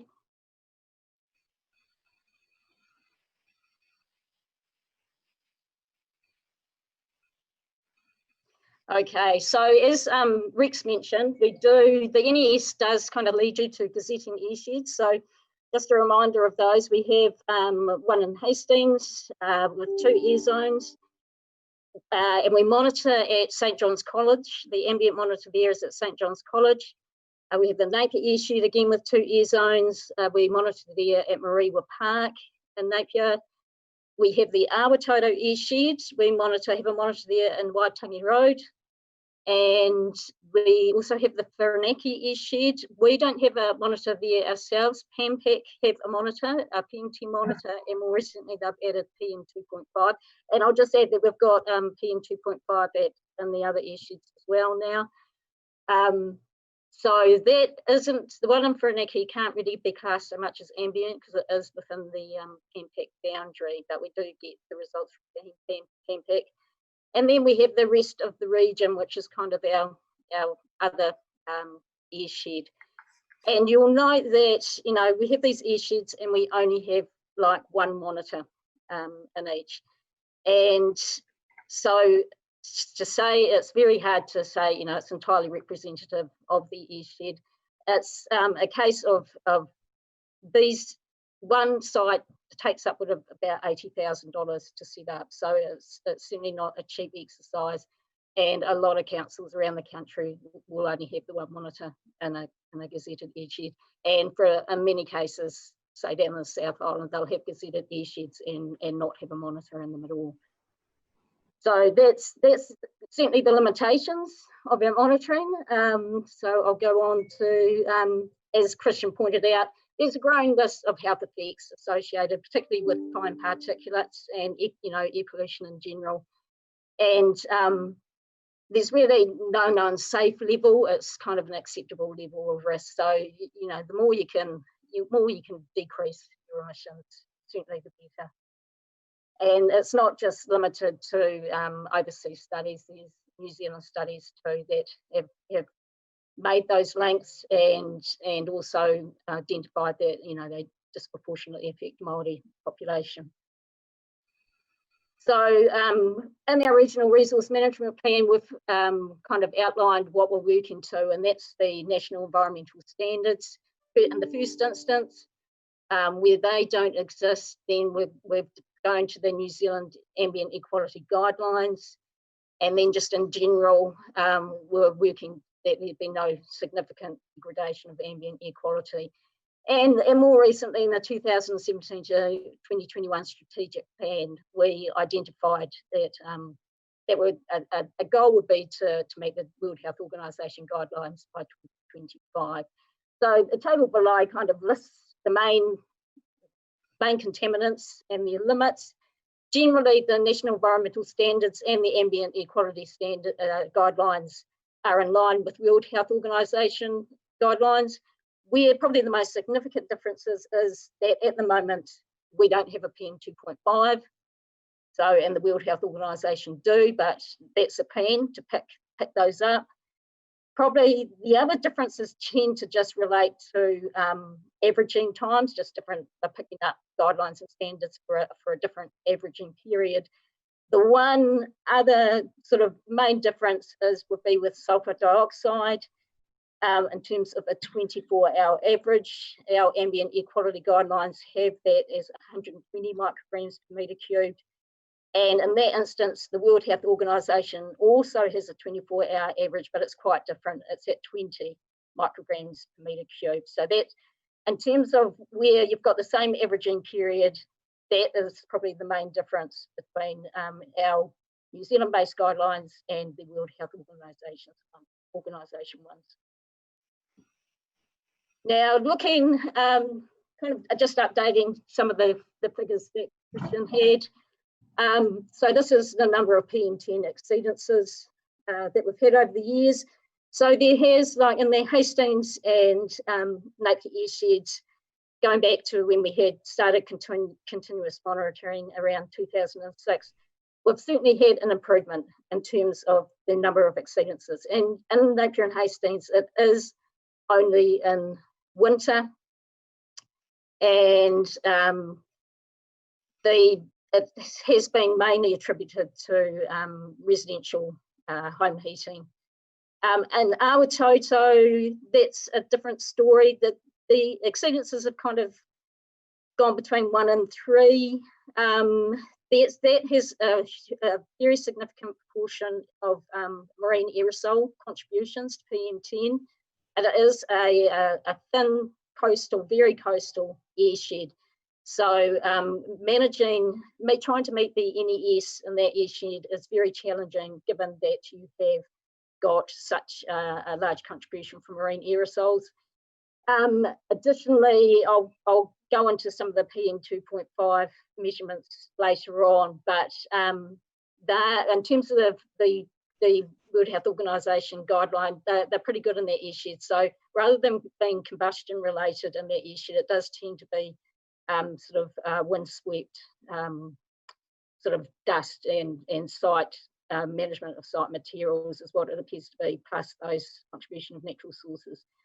And just to note that in Napier, since in the past 6 years, we've had 1 or none exceedances, so that is in line with the National Environmental Standards. The Hastings airshed was under the environmental standards, allowed 3 exceedances per year up until September this year. And so since September 2016, and since that time we've had at most 3. So again, it's been in line with what the standards have required us to achieve. So we do emissions inventories for the Nootka Hastings Havelock North area every 5 years, and that has shown the estimated emissions have decreased in line of, pretty much in line with what we're seeing in the monitoring, and it's mainly through changes in heating sources, such as you see in the graph over on the left, that it's our use of electricity has been increasing year by year. Use of wood and coal has decreased, and that's kind of the case in each, Nootka Hastings and Havelock North. Now, that doesn't account for outdoor burning, and particularly because a lot of it kind of goes on the outskirts of the airsheds. So in 2016, we tried to get a gauge of how much of that is happening. And so we enlisted Environet to work it out for us and do a survey of orchardists, and the figures they came up for that particular winter indicated that it was about, came out to about 20% more of the total emissions that we'd get from air zone 1 in an average winter kind of night. So it's certainly not insignificant. That's a decent amount. We tried to, and it's very difficult to try and monitor because it's sporadic. We don't know when or where it's going to fire up, and we sort of don't have the resources to go out and do it. And plus, we're working with a dearth of short-term standards, like 1 hour stand. Most of the standards are 24 or annual. So trying to get out there and say this is over a 1 hour limit, there's kind of a dearth of those sorts of standards to tell you that. So we did try some modelling, which the impact of the airshed itself possibly isn't that large, but that's certainly not to discount what's going around in the local environment. Not at all. So we have, we do use as a monitor as well as our complaints register, and Liz might be able to expand on that better than me, but just putting in sort of air-related consents out of our system, there's certainly been an increase in complaints relating to smoke and odour. Just generally, the numbers of complaints have been increased, related to air quality have increased over the years. Now going on to PM 2.5 exceedances, in terms of the World Health Organization guideline, we have done some monitoring in Hastings and Awatoto since 2017. As you've seen, Awatoto, for the past 3 years, we've only had 1, and the annual average is about, I think, if I recall, it's about 6 micrograms per metre cubed compared to the 10 of the guideline. In Hastings, you can see there's been quite a few. So, well, in 2017, 29, in 15, and then 10 last year. and in Napier 5. So they're all, you know, in excess of the 3, what is the proposed 3 allowed exceedances. So if and when these amendments are put in place, it may feel for the residents that we've gone backwards, because it's going to be PM 2.5 that we're going to be measured as to whether or not we're polluted, rather than PM 10. So the emphasis on PM 2.5, you know, Hastings and Napier could well be considered polluted all over again. And I do also want to give you a heads up that we're moving to new monitors as well. And a number of councils are finding that those are recording higher concentrations than they were getting with their previous monitors. That's mainly through a different technology, and with the current technology we have, because the inlet to the instrument is kind of heated, you lose a lot of semi-volatiles, and this other technique doesn't do that. So, you know, we may, in the near future, look like we're going backwards, one because of a change in monitor. Now, also this introduction of a PM 2.5 standard may also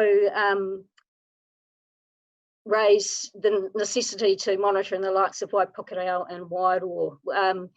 We have done some sort of roving mobile monitoring in those areas, but using low-cost sensors, so they're not up to the standard of the NES, required by the NES, so they can really only give us an indication. But whereas PM10, they either have none or just the one exceedance, which is acceptable under the NES. These low-cost monitors suggest that potentially they might exceed the proposed 2.5 standards. So that may require some extra monitoring resourcing there. Oh, and this is probably not so. I was given a broad brief about equality in Hawke's Bay. So we also measure the other national environmental standards. Generally, we add the pollutants in those standards. We do that every 4 to 5 years for a 2-month period in winter. Generally, they've been, you know, good. They've been within the standards and guidelines each time that it's been done. So it's in the RRMP. It's set for a schedule about every 4 years. So that's what we've been following, and generally most of the measurements, say for carbon monoxide, fall within the excellent, good, or acceptable. There's a few alert levels in our concentrations. That's actually a ambient equality guideline rather than a NES standard. And sort of similar with the nitrogen dioxide, generally it's for the most part they're good and acceptable in the monitoring that we've done. Now we do at busy roadside, well, one busy roadside location in Napier and Hastings. The Napier one is at the corner of Taradale Road and Hyderabad Road, and the Hastings one has unfortunately varied over the years. Typically, all that has been all along Hiratonga Street west. I get my east and west right.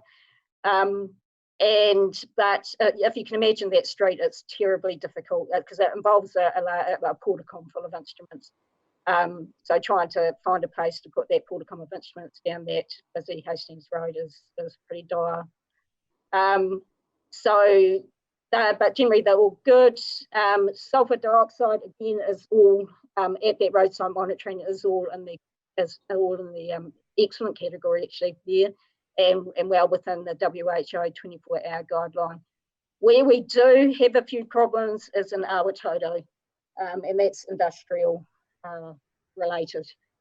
And we also did some recent monitoring in Breakwater Road near the port, and there was just one day where the WHO 24-hour guideline was exceeded, and that was GNS picked that back to shipping emissions for us. And just then generally all ozone measurements are within the standards as well. So really that's my wrap on things state of air quality, just a very brief overview of how things are going.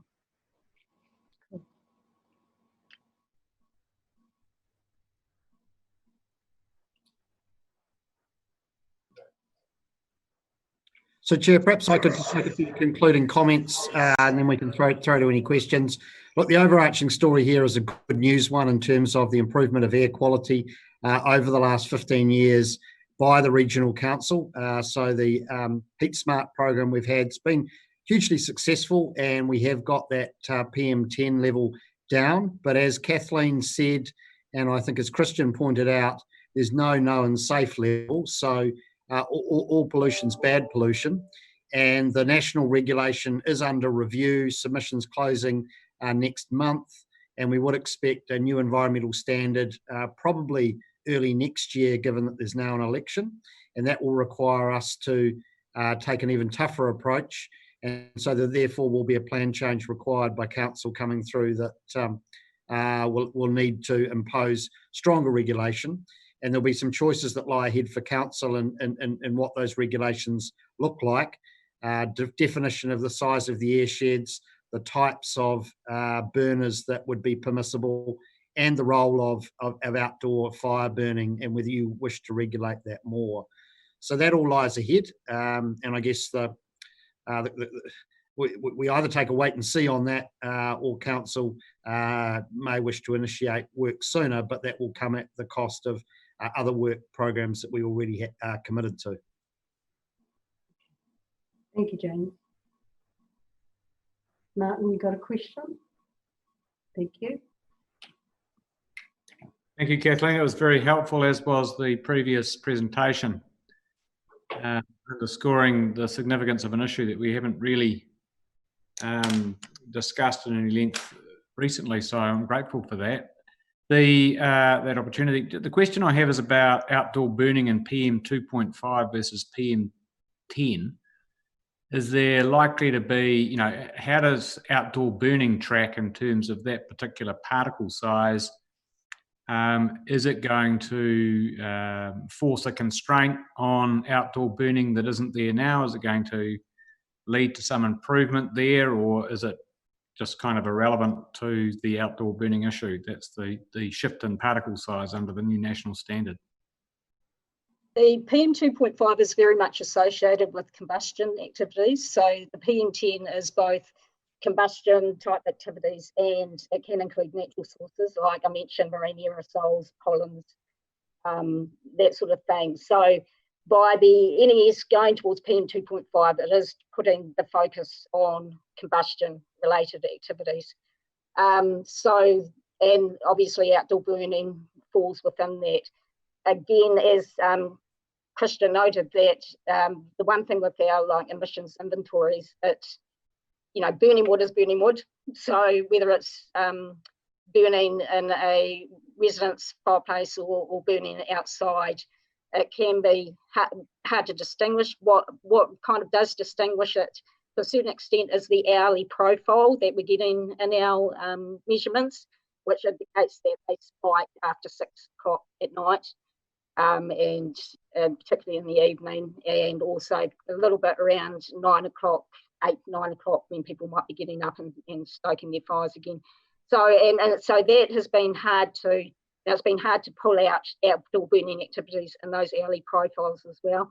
But it all, anything with the standards, it is going to, but as you can see, we are at present looking at we exceed what the proposed amendments are. So what we can do, and as James pointed out, we kind of will need overall to go harder. So whether that, that's across the board or focusing on one, that's probably, for yourselves to really consider. Chair, could I just perhaps add for clarity, and it might respond to something that the Chairman, Graham, may well raise, and that is the airshed question. So the policy framework of the national standard does relate to airsheds and acceptable levels and exceedances within airsheds. It doesn't regulate effectively rural environments. And I guess one of the things which is curious to me given I live on a hill and many mornings look out and the whole of the Hiritonga Plains appears to be covered in a haze that doesn't distinguish between the airsheds, is why our airsheds are defined around the urban areas and effectively don't sort of go from the hillside to hillside where you would expect the air to sit and settle. So, Kathleen, I don't know whether you know the answer to that or whether it's something that Liz or the planning team, Kerry, can answer.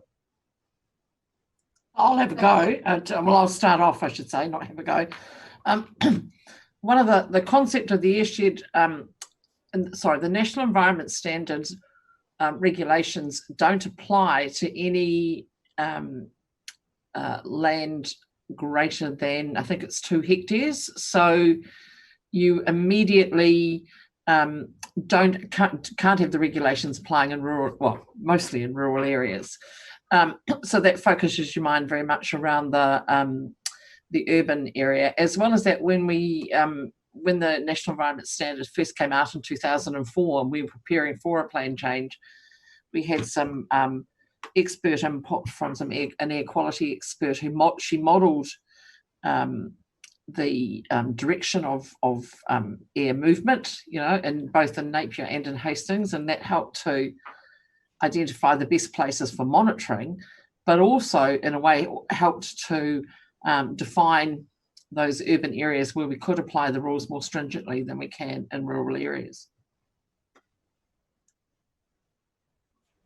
Rex, thank you. Thanks, Jane, for asking that question, which I don't now have to ask because clearly I've listened to Liz's reasoning behind that, but I look at the Hiritonga Plains as one flat plain in the sky can be seen from any direction. I just cannot see how you can draw a line in the sky. And smoke, I've watched smoke, and I've watched smoke drift over Flaxmere. I've watched it drift over Hastings. I've watched it drift over all over the place. It gets up there and it does what it wants, especially there's an aversion layer. Just want to clarify that. But I have a question for Kathleen. The wood that we burn in our fires in our houses, we've asked everyone to make sure it's dry. The wood that we burn in our barbecues or in our hungies is dry wood, which is a total different perspective on things. But the wood that we burn in our gardens and the wood that the fruit growers burn en masse and industrial scale is green, generally. So what's the difference here in terms of PM10 and PM2 is the green wood that's burnt in open fires, which is entirely different to the other wood. I mean, I know we get some green wood burnt in fires, but we're not supposed to. And yet we have a policy for an industry group, an economic industry group, just like in China they have as well, that we give them a special exemption to burn green wood. Can you explain that to me? I can only agree with you, Rex, that burning, and as Christian pointed out, when you've got incomplete combustion, that's when you're getting the main problems, and that's going to happen with wet wood. So I can only, agree with the view that it should only be dry wood that's been burnt. So let's clarify that. It should only be dry wood if you're going to burn it all. Yes. And it only helps the problem, doesn't solve the problem. That's my question.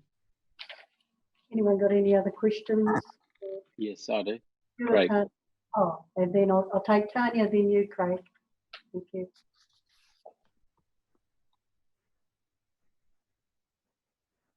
Tanya Hotmans. Tanya Hotmans, do you have your hand up? Yep. Unmute yourself.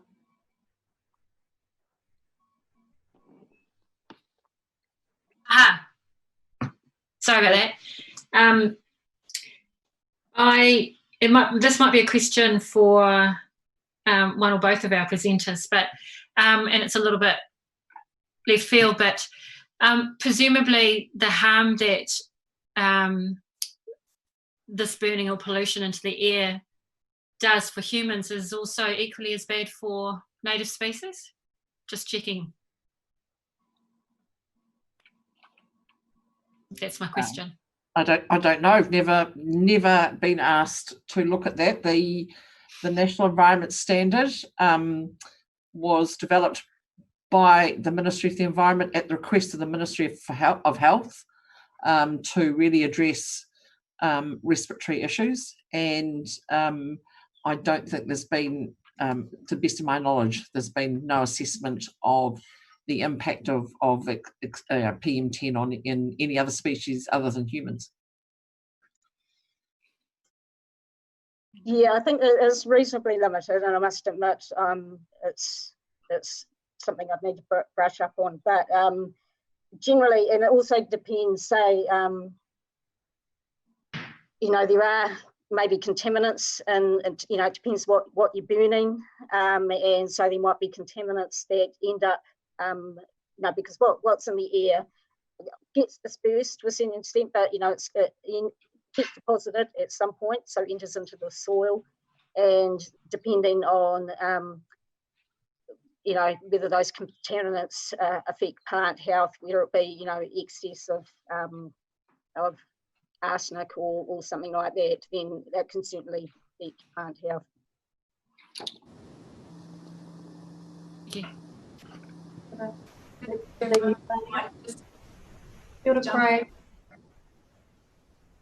I don't have the capacity to type a response to Uppy's query there about the submission. Sorry, I've been trying to nudge in.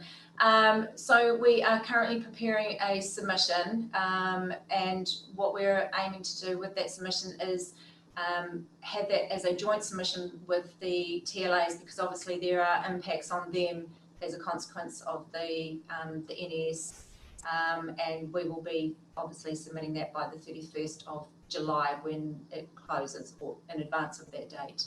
And just Rex, further to one of your points, the NES doesn't cover outdoor burning, but within our submission to the Minister, we will be suggesting that it probably should cover outdoor burning. Thank you. Thank you. Just two points. One to James. James, is the regional council or the contractors we use, are we abiding by our own intentions here? Because I've seen some quite spectacular infernos from regional council cleared areas, admittedly outside the sheds that were on the map earlier, but I'd like to know that, or what our policies are in and around that, if any. And the other point, just in the paper there, I know this is a long way off, but if there was to be new standards, particularly picking up Waipakaro, Waipawa and Wairoa, that the communications and the ownerships of the people in those, of the change of the people in those areas is so important, because you get huge pushback when the regional council says you can no longer have the fire in the backyard that you've always had. So it doesn't mean it's wrong. It just means there's a huge a bit of work to do in communicating and for people to help own that decision.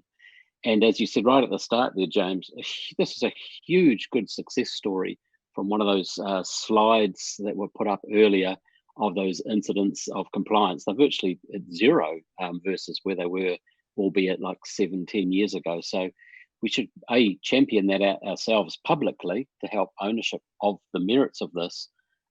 But my regional council fires question, and also the potential for new airsheds and the communications around that, please. So look, we're very mindful, obviously, of being both the regulator and being a burner of vegetative material, which is an important part of managing vegetation in the river corridors in particular. The burning does occur typically outside of airsheds, and we're also very careful around ensuring that water is well dried. And we have a program of cutting that occurs early in the summer, dries through the summer, and then we tend to burn at the end of summer. So we have efficient combustion. Having said that, we'd have no hesitation of the compliance team taking enforcement action against our works group or our open spaces staff if that was necessary. So we'll certainly hold ourselves to the same account as we would hold anybody else.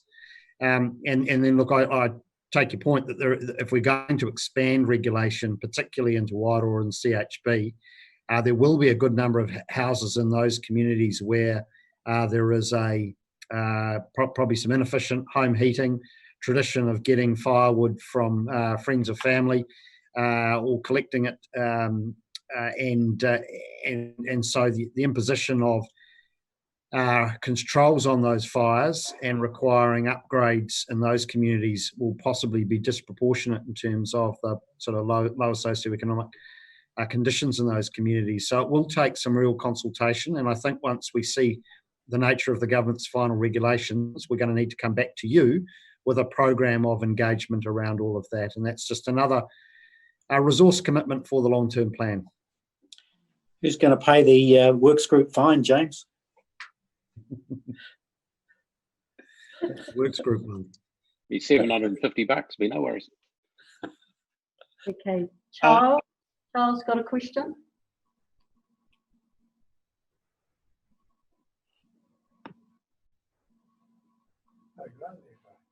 Can't find my mic there, guys. Just probably one for Christian. I noticed he had a lot of detail around which burners and that burn more efficiently and stuff, but I don't know if anyone else does it, but I know everyone here in town would they actually turn their fireplaces down at night time, and it's slow burning all night, so it's creating low ground hugging smoke until the dawn comes along. Has that been taken into consideration in any of these approved burners and stuff? I mean, they all burn efficiently, but the best fireplace is the one that goes slow all night. I think Christian's left us, Charles, but Kathleen might like to comment on that. Yeah, but we are, yeah, certainly that is not encouraged. That's the way that the environmental standards are hoping to go, and that people can't dampen down, and that's kind of the way the new burners are going, that people can't dampen down. Really, admittedly, you know, the best burners are ones that limit human interaction with them, that you know, you sort of, they don't allow for, well, they sort of, it's when people are sort of operating the burner, then you end up with incomplete combustion. So, you know, things like pellet burners, if you look at pellet burners, and if you notice, you know, you look outside at, say, a pellet burner where you've got quite distinct dry pellets, you put them in and it just does its thing. And you go outside and you can see that the emissions from the chimneys there are just really a shimmer. You know, you don't really see the smoke. So that's really, you're aiming for no visible smoke coming out of that flue. And so that's where these ultra low emission burners are heading, and the likes of pellet burners. Can I answer the question as well from personal experience?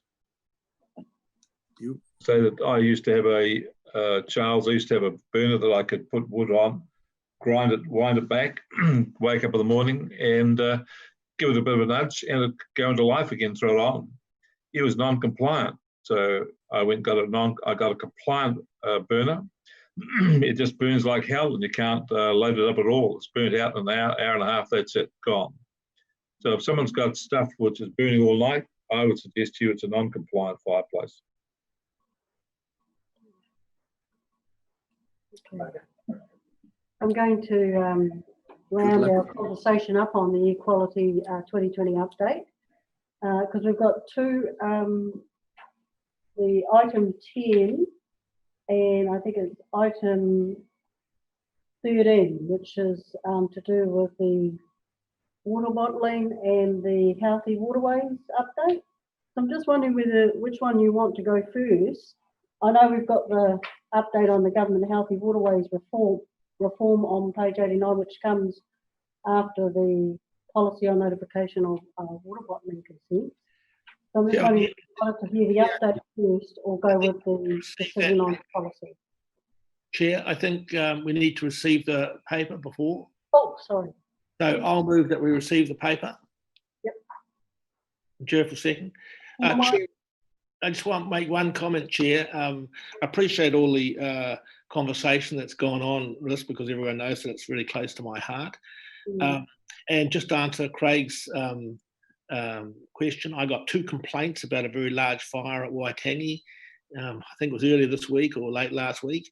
So I got in my car 7 o'clock in the morning and went out and had a look. It was regional council, and I would have complained on a hotline. So I stood there for a while and watched, but it was really dry wood and burning incredibly clean. So I couldn't really complain too much. But yeah, we can't burn green wood either.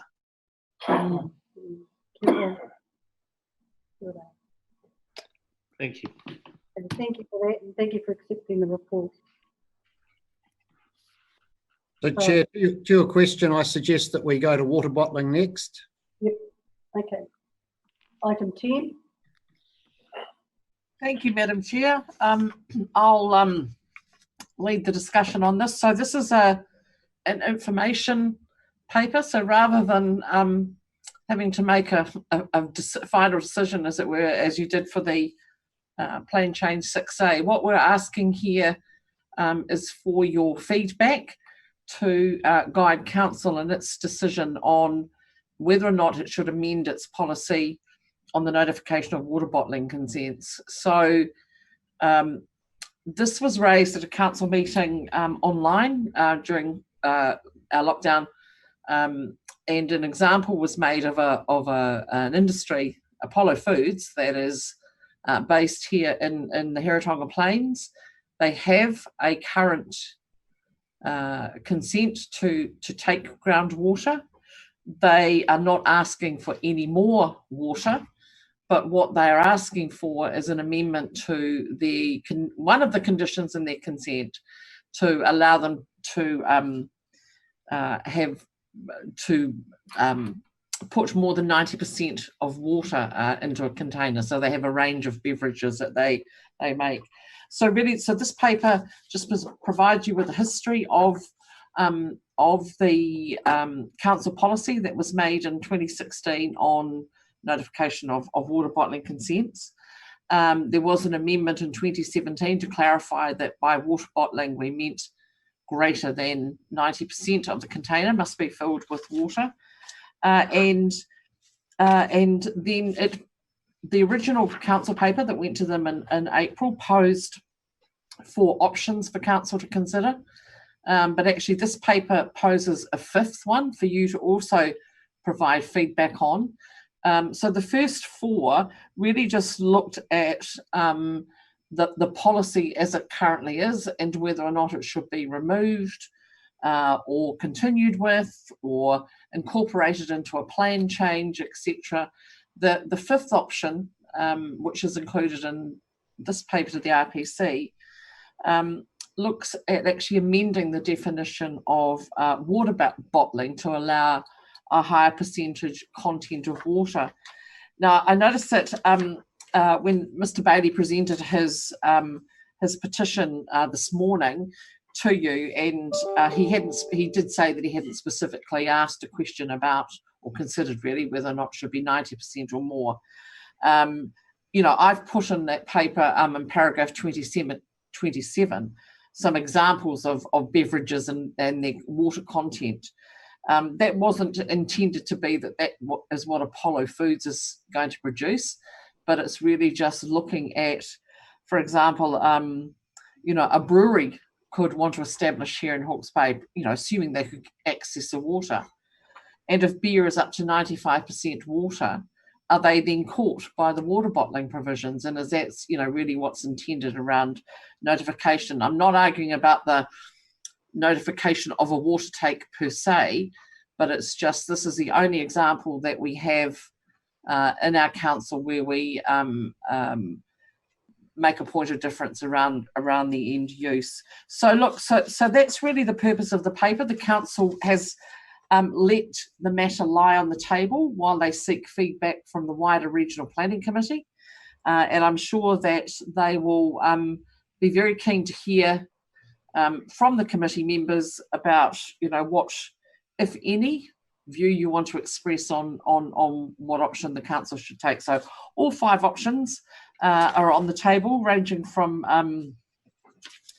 keeping the policy in place, through to initiating a plan change, through to delegating decisions to staff, and through to just amending the definition of water bottling, potentially so that it's greater than a 90%. So, Madam Chair, I'm sure people have got plenty of views, so I'm not going to spend too long talking about this. I'm happy to answer questions on the paper and then listen to discussion. Thank you.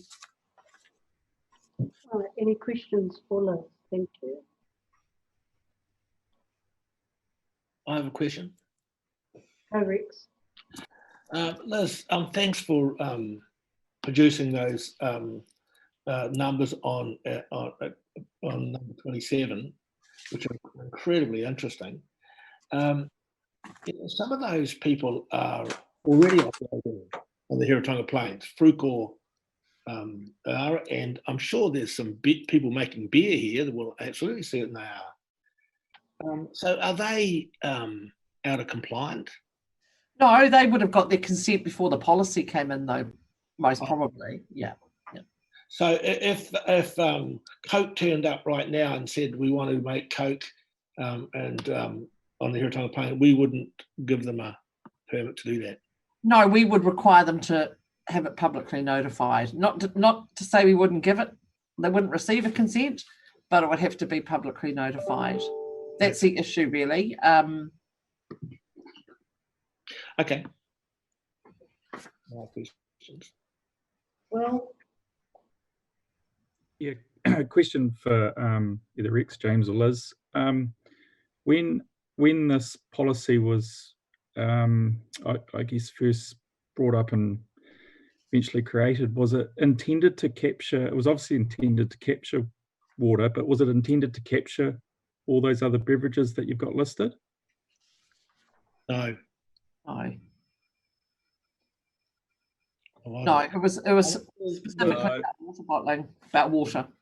There was a deep concern in our community and by us that we were going through tank. We were understanding that we had some issues, and we had a grab for water bottling plants by all sorts of people, and then we had several water bottling plants, and of course, there was a lot of angst about that, and so we decided that we would make them that have to apply for a notifiable consent to do it. And I don't remember actually, and Rick made the 90% rule, but we didn't intend to hit Coke or beer. If someone wanted to start a beer plant here and employ 25 people, we didn't intend to hit them. But and a lettuce, I like the one lettuce, that was Rick's point, 96%. So it's sort of a little bit silly, but to answer your question, Will, when this was being discussed, it was great, as Rex has said, great angst about the amount of water being drawn out for water bottling, and it seemed like the new Klondike gold digging. People were worried that they weren't going to have any water left for other things. So that's what it was, to stop it. And the real problem for it was that the public would hear announced that someone had a resource consent for a water bottling plant, and that'd be it. It was done. So the notified part of it was just to make sure that it was publicly transparent, that people could see what was going on, and if they had an objection, then they could lodge an objection. We made it very clear that at the end of it, it would be a decision based on facts and science. Not mythology. It was facts and science, but it would still be the same. It would be the same process to go through, rather than be a staff decision. It would be an open, transparent process. That's what was being proposed here. And the 90%, I thought right at the time, was a ridiculously large number, but it was done to capture so that no one could slip through the net here. It was to be basically a pretty catch-all. And I remember making, as I said, Rex, as I pointed out, I remember saying that lettuce was 96%. So does this mean if you grow a lettuce with water out of the aquifer, you can't take it away? But anyway, I got laughed at by Peter Bevan and others. But anyway, the 90% stayed. It was a ridiculously low number. It would be really interesting, wouldn't it, if somebody who wanted to grow tomatoes for Watties came to us and we said, well, actually, no, because you can't have water because they're over 90%. That's what this says. That's right, I get that. So we kind of got ourselves in a bit of a knot, really. So the issue really is it's not around the not so much around the take of water, because if that's over a certain amount, and certainly in the Heritonga Plains there is no more water, then that will be notified. It's just really whether or not you still wish to make a specific example of water bottling for public notification, and if you do, is there an amendment you would like to make to the 90%, for example? That's really what I'm wanting feedback on, Madam Chair, please. And I'm sure the councillors are as well, because they will be asked to reconsider this again at the next council meeting. Thank you, Liz. Neil, I've got a question from Neil. Yeah, just want to explore, Liz, the option 5 a little further, which is the 99%, shifting the definition to 99%. I see that we would still capture Coke and Powerade, etc., in that equation.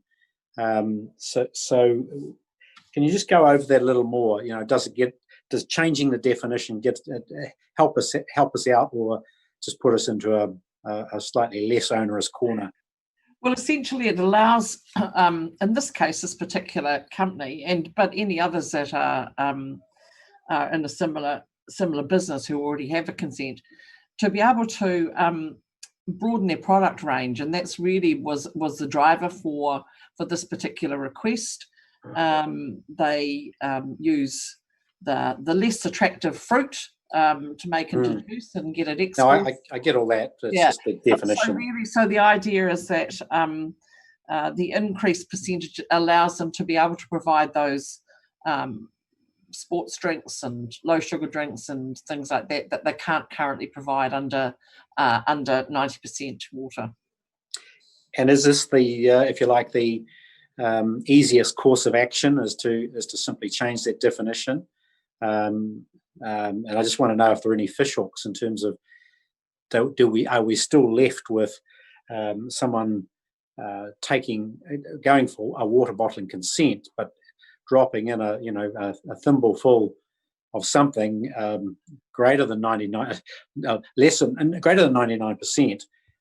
Does it still leave us in a quandary? Well, two questions there. I guess if that's an issue for you, then yes, it will leave you in a quandary. Probably the easiest option is option 4, but this is probably the more pragmatic one, potentially. I just think it provides for an existing consent holder more scope to be able to look at their product range without impacting on the resource and without certainly impacting on a view held by members of the public around water bottling per se. Madam Chair, I think what we're trying to get guidance on from councillors and from tangata whenua reps is your understanding of what is it that the public thinks of when they say water bottling or are concerned about water bottling. Are they thinking about beverages in general, or is it just where it's pure water and nothing else added? Because we haven't heard protests, concerns about Coca-Cola or beer being made, but there's been huge anxiety nationally around this notion of water bottling.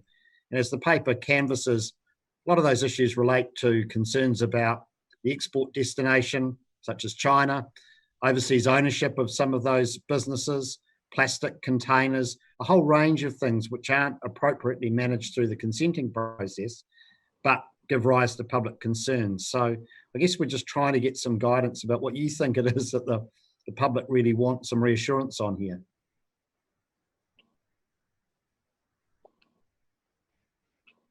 So if we have any other further questions for Liz and her team?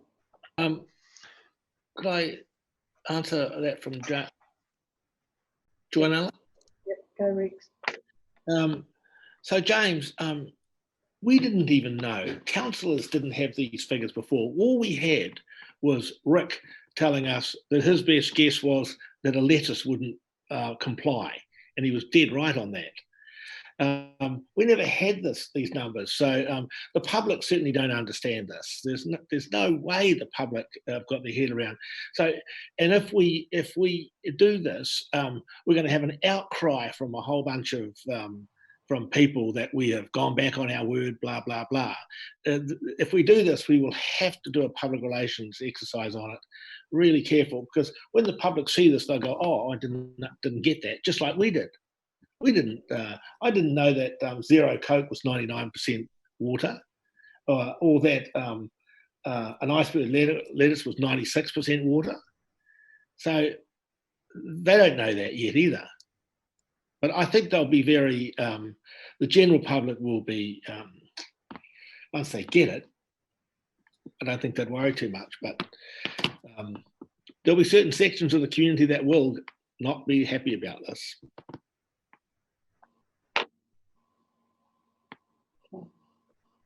So just moving on, if no one's got anything. Oh, can I?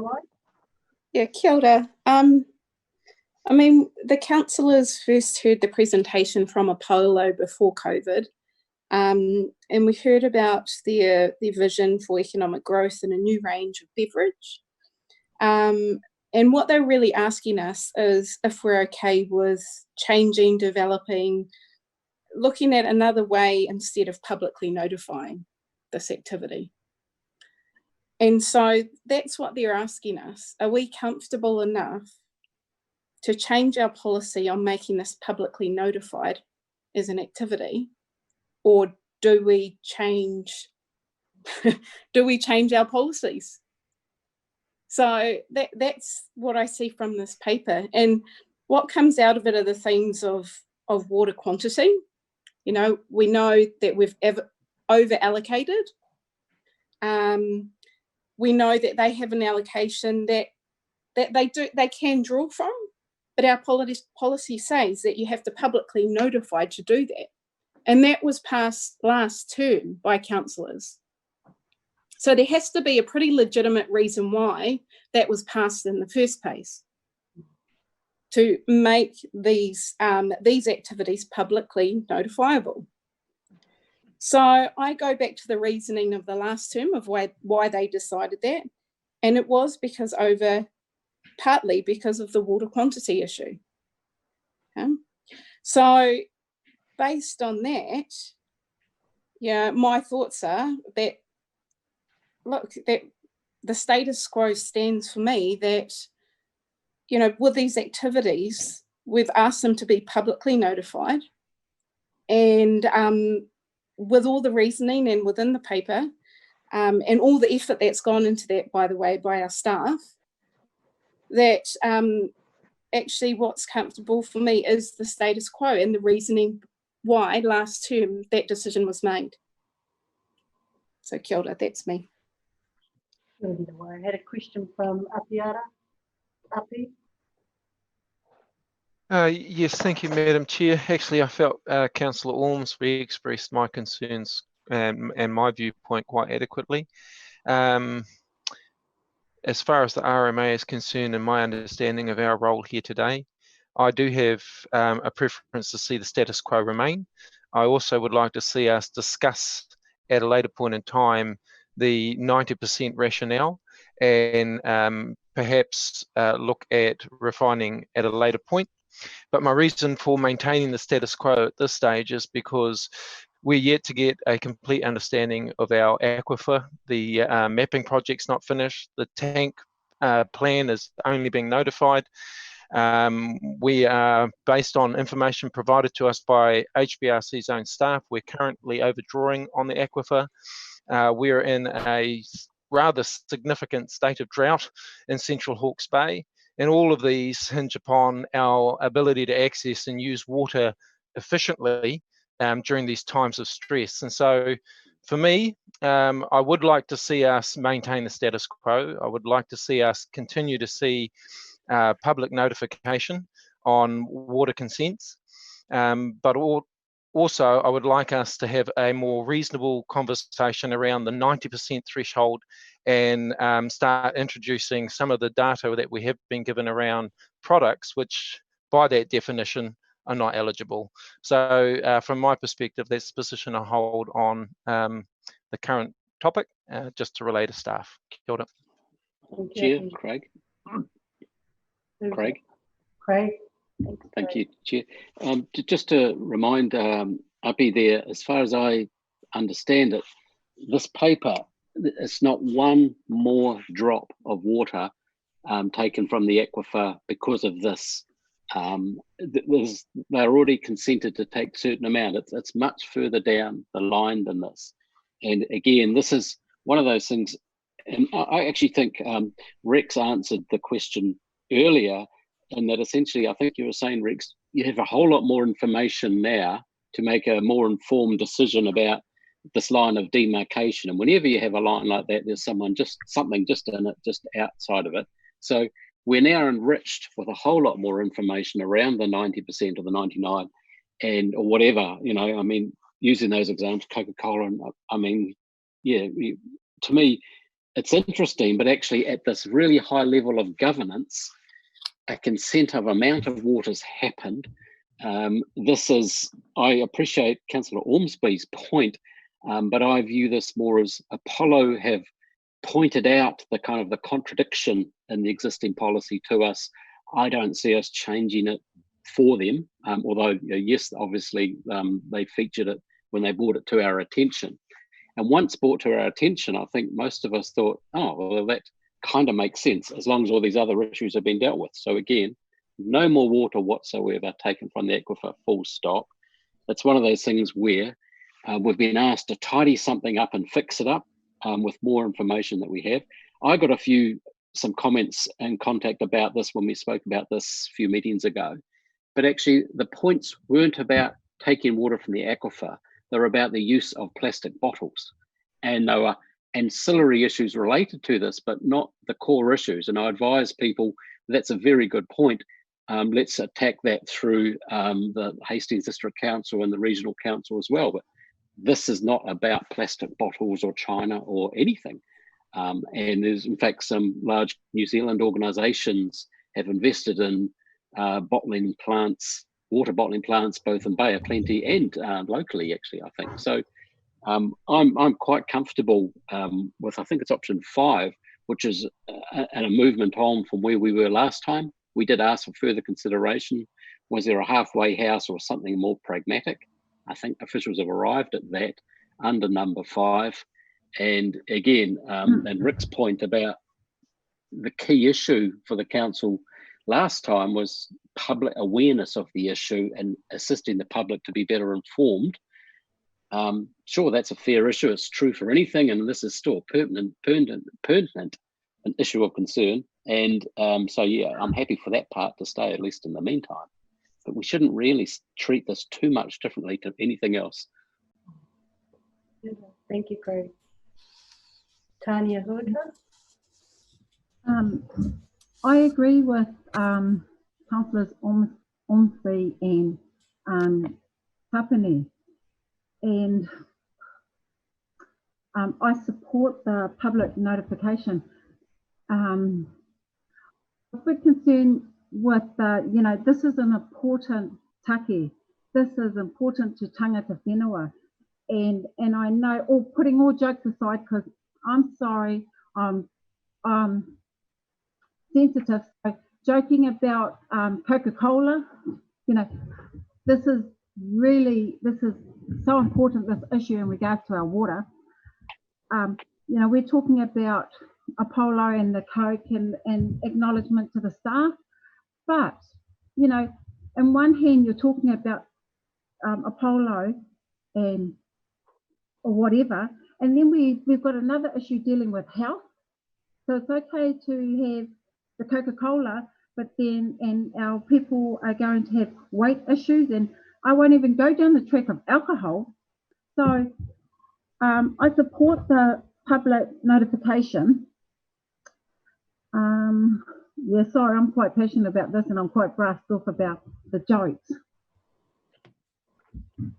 So that's all I have to say, Madam Chair. For now.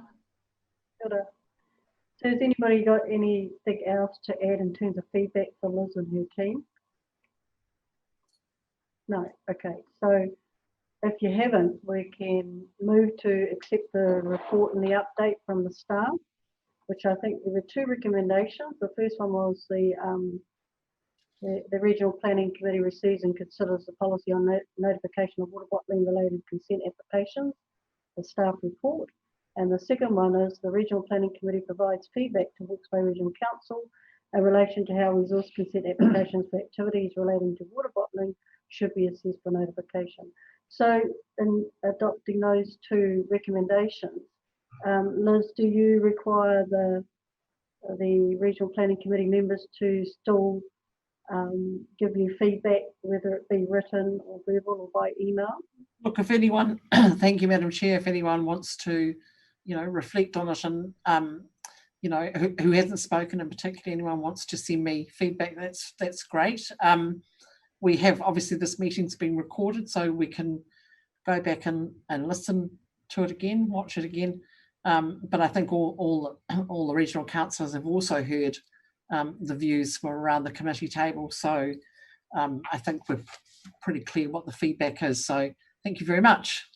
Thank you, Liz. So can I have a mover and a seconder for the report? Rick, Tanya, Hotman. Kia ora, thank you. So we go to our next item.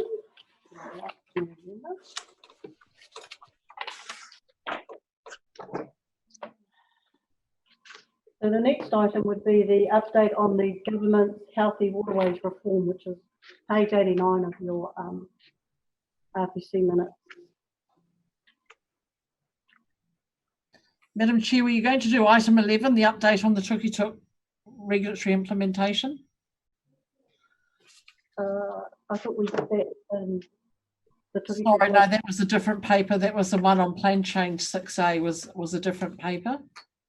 Sorry, this is just an update from the team on where we're at in terms of consenting and other matters in the Tukituki.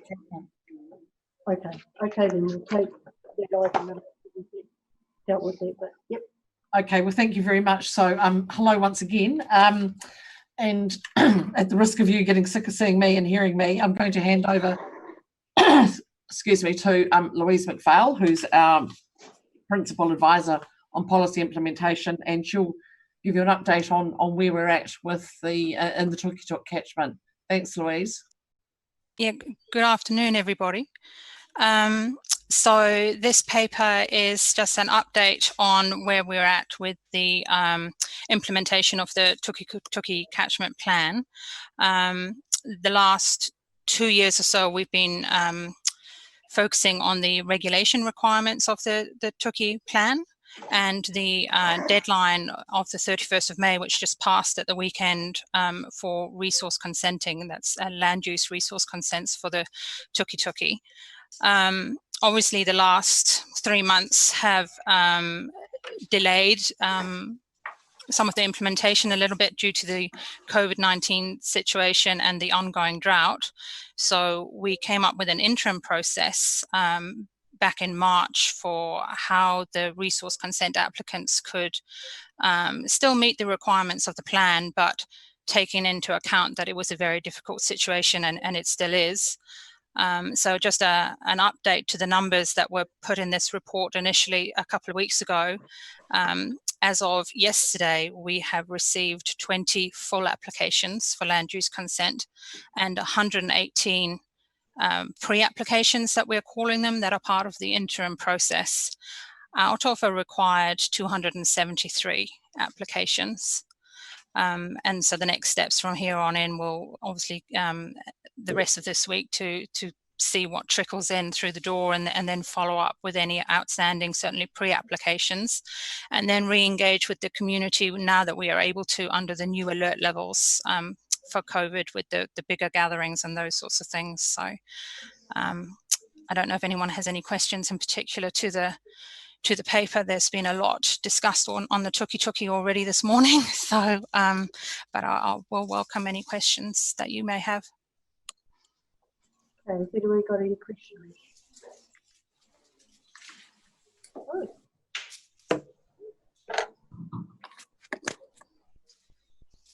Would someone like to move to adopt the update report on the Tukituki? Happy to move. Tapiara and Will, thank you. All right. Are we on item 13 now of our agenda? Sorry, Madam Chair, who was the seconder on this? Will, Councillor Will. Thank you.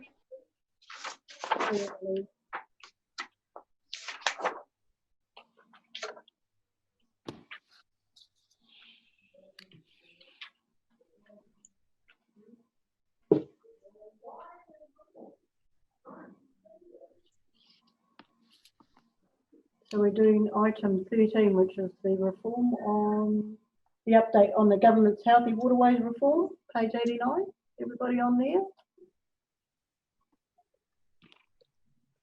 I'm not. So I think Gavin Ide is online. Speak to this one. I am. Good afternoon, members. So this paper that I've written for you pretty much is in two parts. The first part was part of the agenda that was circulated to members over a fortnight ago, and a lot can happen in a fortnight. Last week, the Ministers for the Environment and Agriculture made some announcements about their Action for Healthy Waterways package. So that pretty much made the first part of my update report, largely redundant and overtaken by more recent events. The second part of my material was a memo that I had circulated to committee members on Friday evening. So I tried to get that in a rapid turnaround within 24 hours, just to give you a heads up on what were the key features of the ministers they released on Thursday. So there will be, well, my memo, 4 pages of it, did not dive into any great degree of detail. It is there just to merely signal and foreshadow that there is some proposals at large. The devil in detail of their package is yet to be seen in black and white. So there I'm referencing the fact that a new NPS for freshwater is still in drafting. It's likely to be released and enforced, they say, sometime later this year. No exact dates have been specified as yet. And also the same is the case for National Environmental Standard or set of regulations for freshwater and land activities. That standard is also in drafting at the moment, set to come into force sometime later this year. We would expect that it is in force before the general election in September. There is some indication that we'll be able to see the NPS and NES in black and white writing around about July. So that's next month. Long story short is we can anticipate these new instruments coming from the government will be posing quite significant and wide-ranging implications for the way the regional council does its RMA planning. That's in the preparation of RMA plans and policies, and also in the way that we do our consent, compliance monitoring, environmental data, our media and communications, a wide-ranging suite of teams in the organisation will be facing new ways of doing things and new national direction. The national direction is not all-encompassing of the stuff that the government's up to in terms of freshwater. There are still things such as the Three Waters proposal that carries on. It's not part of last week's announcements from the ministers. So we're continuing to keep tabs on that. When we do know more details about the NPS and also when the RMA amendments do land and get passed into legislation, the intention is to provide the committee with further briefings in the coming months. So at this point in time, pretty much my briefing to you now is a heads up and an early indication of what the government's, or certainly the minister's intentions are. I'll leave it there and perhaps Chief Exec might have any further points to add, because he's had quite a degree of involvement in the process thus far. Thanks, Gavin. Look, I think the headline story for this committee to be aware of is that this is the biggest and most comprehensive package of freshwater reform that government has ever embarked on, indeed this country has ever embarked on. There is a solid set of regulations in there that the regional councils, consents and compliance teams will have to enforce progressively over the next 5 years, from everything to stock exclusion, feedlots, cultivation on slopes, winter grazing, all those sorts of things. They're the highest risk activities in terms of discharges to our waterways. So we will be required to regulate those more actively than we have historically, and we'll be bringing more detail on those regulations to you for you to see as they develop. But perhaps more specifically to this committee's work is the revised national policy statement. There's more that we need to take account of. There's more that we need to monitor and measure. The complexity that this committee already wrestles with will be increased by the increased requirements, and we're going to need to work much faster as a committee than we have historically. So the government has set a deadline for us, which is 31 December 2024. So 4.5 years away, we will have to have implemented that national policy statement across all freshwater bodies in terms of notified plan changes right across the whole region. Now, we had previously intended to take up till 2030 to do that, so potentially it's 6 years less time than we had. And the sort of catchment by catchment approach that we've had, very detailed engagement, such as with Tank, and as we're currently presupposing for Mohaka, may not be able to be done on each and every catchment across the region in a sequential manner. We may need to look at doing far more of that simultaneously. And of course, that will come with a significant resource burden in terms of the science and economics that has to be done in each and every catchment to understand all of the issues, all of the policy options, and to take communities on the journey with us. And then, of course, all the work of this committee as well. So really, the take-home message I want to leave you with is that we've got a lot more strings to our bow here in terms of our ability to regulate land and water, which is to be welcomed. But the flip side of that is it will be very resource hungry, and it will require this committee to move more quickly than it has hitherto.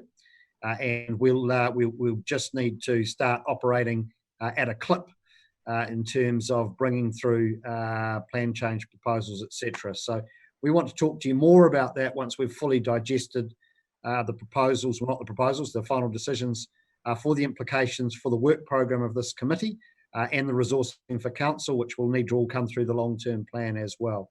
So it's the beginning of a big journey that we'll be going on together. Kia ora, James. I have a question from Tanya Hopmans. Kia ora, James. I'm already cast it from the current journey, but I did want to just remind us that, you know, we've talked about ways to make our committee more efficient and the desperate need to do that. And perhaps, James, we can talk in the future about, you know, the idea that the independent advisors brought around the possibility of having almost like a subcommittee of the RPC, which deals with the plan change related to their own area. So, for example, in the Mohaka catchment, you have the Mohaka iwi and perhaps the councillor or councillors who are particularly affected by that, working on that with their own communities. Maybe those are the kind of ideas we need to think about, because deep dives by all committee members on everything is probably not going to work. Martin. Thank you, Martin. Thank you, Madam Chair. Just I guess a brief observation and a question, if I may. I think there is a recognition we all need to hold, well, I certainly do, and commend it, is just how advanced some of the Hawke's Bay water regulation already is. this whole water reform package that James mentioned is the most ambitious ever doesn't tackle half of the issue, allocation.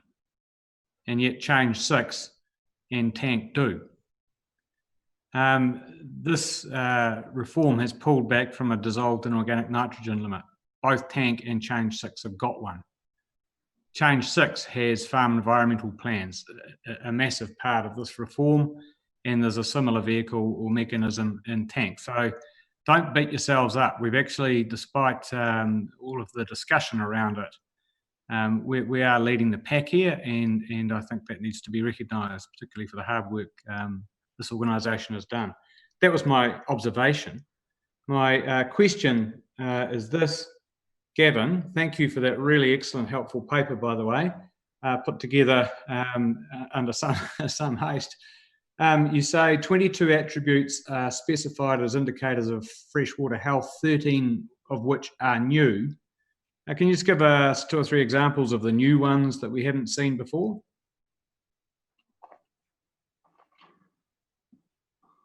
That's a yes or no question if you want.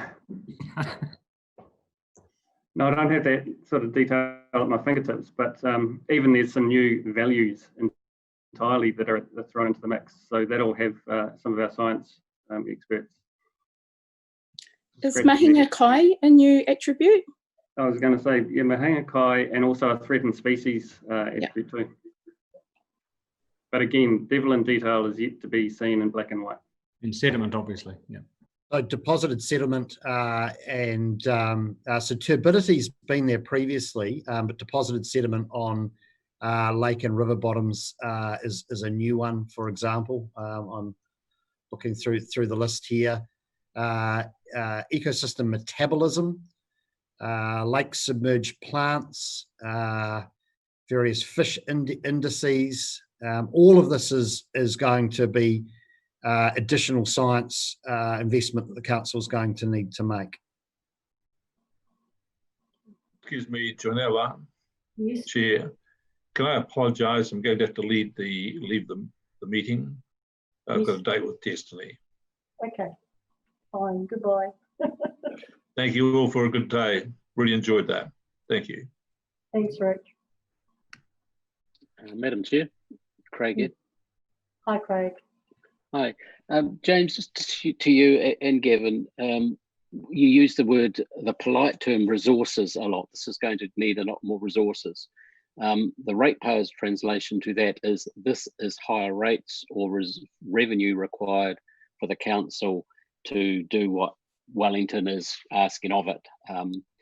And to be fair, it may be spending monies over 5 years, not 10 years perhaps, but still, I'm just not sure, and this is probably not the right committee for this at all actually, but I think the signal from, or the interpretation I get from yourselves, is there significant financial requirements for the council to build its capability to follow through on what Wellington's requiring of it over the next few years, none of which is in our current plans, is that correct? None of it is in our financial forecasts, this increase in work or effort, or have I got that wrong?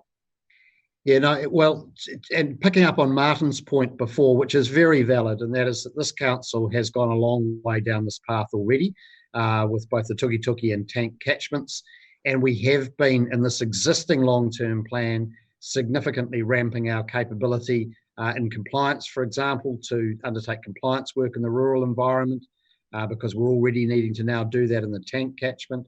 And we had already some resourcing planned in this long-term plan to support Tank implementation. So, and we've grown our policy and planning capability, and we've got a very comprehensive science capability of freshwater as well. So we're actually quite well positioned, but there will be more resources required. So it's not going to be quite the shock, but I think what council is going to need to grapple with in the long-term plan, which will be very difficult, is the fact we might be in a prolonged recession in terms of the regional economy. We will still need rate increases to fund all of this. And we've got other issues and interests where we have, such as climate change, and the extent to which we're going to be able to do all of it all at once with a constrained ratepayer base. will be the choices that council will be confronted with in the LTP.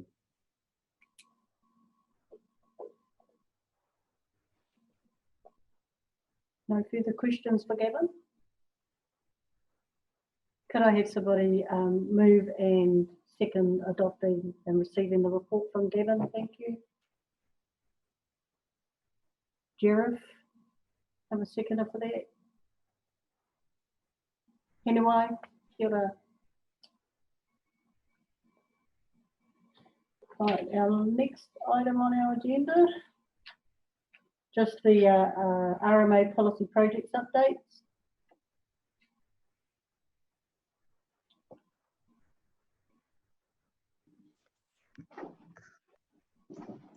Hello again. So I'll just very briefly talk to this paper.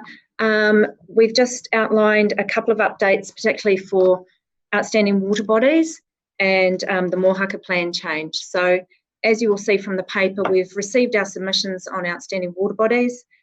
We've had 41 submissions, which in itself doesn't sound a great many, but within those 41 submissions, we had over 900 submission points, which my team are busy summarising at the moment.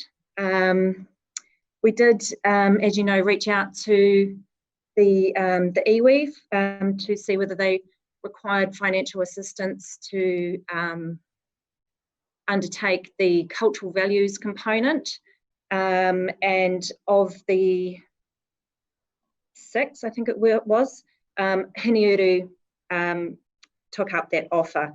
We did receive 8 submissions from iwi, and we've listed the 8 there. So what we plan to do at the next RPC meeting is provide you with a summary of those submissions, and also we will have received all of the nominations for the Tikanga Māori Commissioner, and we'll be putting that list of hearings panel appointees for you for approval.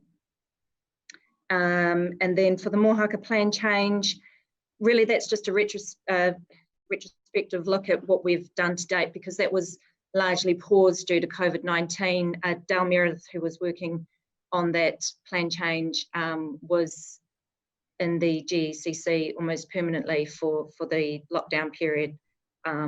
Plus also the next stage in that plan development process was a pan-iwi hui, which we were going to be invited along to, but obviously as a consequence of COVID, that was also paused. So we've not had any further traction on that. But to date, we've met with 3 of the 8 iwi, Pahuera, Tuwharetoa and Tuhoi, and those meetings have gone incredibly well, been received very well, and we look forward to recommencing that process. Did we have any questions on the update? Piri. Kia ora, Madam Chair. Just to add to Kerry's summary of the paper, and just on the pan iwi meeting that was mentioned. So that currently sits between Tuwharetoa and also Pahuera, and they were going to bring that together. We'll follow up again on that, and we would be an invitee to that. So just to add a wee bit more to Kerry's summary. Okay. Does anyone have any other questions for Kerry or Piri? No? Going. Can we have a mover and a seconder to receive the notes and the report from the Resource Management Policy Project Update? Thank you. Martin, seconder Tania Hopmans. Thank you. Okay, we got one more item, which is item 15, which is just the advocacy update. And that's me again. What we've done here is just actually taken on a similar format, if you like, from what we did with the council meetings during lockdown, and just highlight for you in red where there's been an update, just to try and bring that to your attention. So we've actually been relatively busy still in this space. We've made a number of submissions, and as you know, we're currently working on the NES air quality. We've made a submission on outdoor storage of tyres, improving whitebait, which was through the Department of Conservation. Gavin's spoken to you about the updates around essential fresh water. I think it's reasonably self-explanatory. What has changed, I suppose, significantly since probably a year or two ago is that we've reinserted the updates on the Marine and Coastal Act applications, because we're now getting to that point where the hearings are starting to commence. And so we've provided you with an update on those priority applications which have been identified for the Hawke's Bay, where we're a party, or wish to be a party to those hearings. So we're in the process of gathering our evidence to those, and yeah, that essentially sets out a bit of a timeline for you there in terms of when we're expected to provide evidence and when those hearings might be as well. Tanya. You're on mute. Thanks for the reminder. Thank you. Just in relation to the MECA applications, contemporaneously with the Ngāti Pāhawera MECA application is the Maungahararu Tangitu Trust application, and Ngāti Pāro's application also being heard in the High Court. Evidence on that is due by 30 June. So they should be listed separately there as separate applications. And also, probably this was only a recent update, I think, as of last week, but the Pāhawera extension to Napier Port was rejected by the court, and is their southern claim area is to the Esk River. Yeah, unfortunately, when this was written, I think it was as of the 1st of April, so hasn't captured everything. Right. Yeah, that's right. So just two other MECA applications in the High Court should be noted.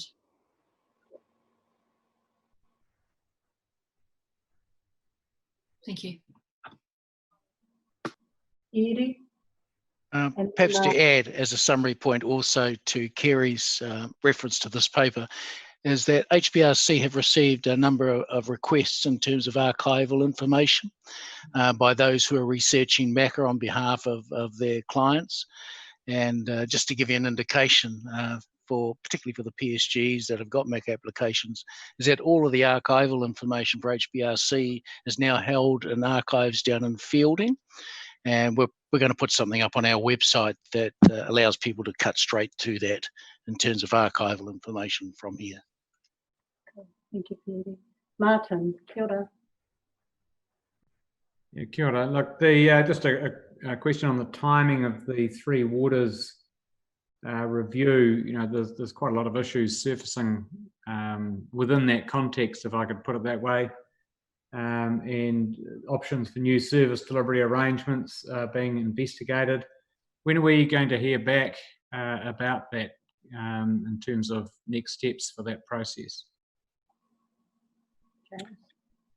So we're proposing to hold workshops with councils in late July, August for public release in September. And there is a parallel tangata whenua engagement process which Piri is leading, which I know has involved members of both the Māori Standing Committee as well as representatives from PSGs recently, and that will be ongoing in parallel through this before we go out to the public later in the year.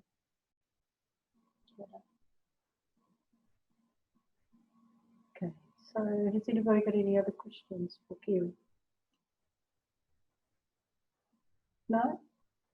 Can I have a move and a seconder to receive our report for the advocacy update? Thank you. Craig, can I have a seconder? Jareth, thank you.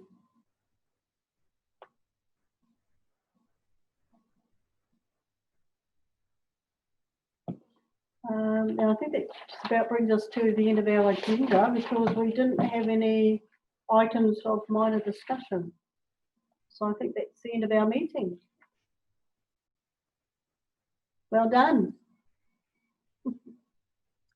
Thank you, Chair. I thought the second half was much smoother and well chaired compared to who said that? He had all the more contentious issues. But thank you everybody for coming, but that's the end of our meeting. And Piri, could you close with a karakia, please? Absolutely. Thank you, Madam Chair. E aku nei rangatira tēnei te mihi kia koutou e hui tahi nei. E matakanohi mai rā, kai a karingu ki tēnei. Acknowledgement to all of the people, our leaders who have joined this Regional Planning Committee, still within the bounds of COVID. Our closing karakia is on the grey card. It's karakia 1, and I'll do it in Māori and also in English on the other side. Kia tau, kia tātou katoa, te āta whai o tātou riki ai hukuraiti, me te aroha nui o te atua, me te whiwhinga tahitang ki te wairua tapu. Āmene. May the grace of the Lord Jesus Christ and the love of God and the fellowship of the Holy Spirit be with us all forever and ever. Amen. Kia ora tātou. Kia ora.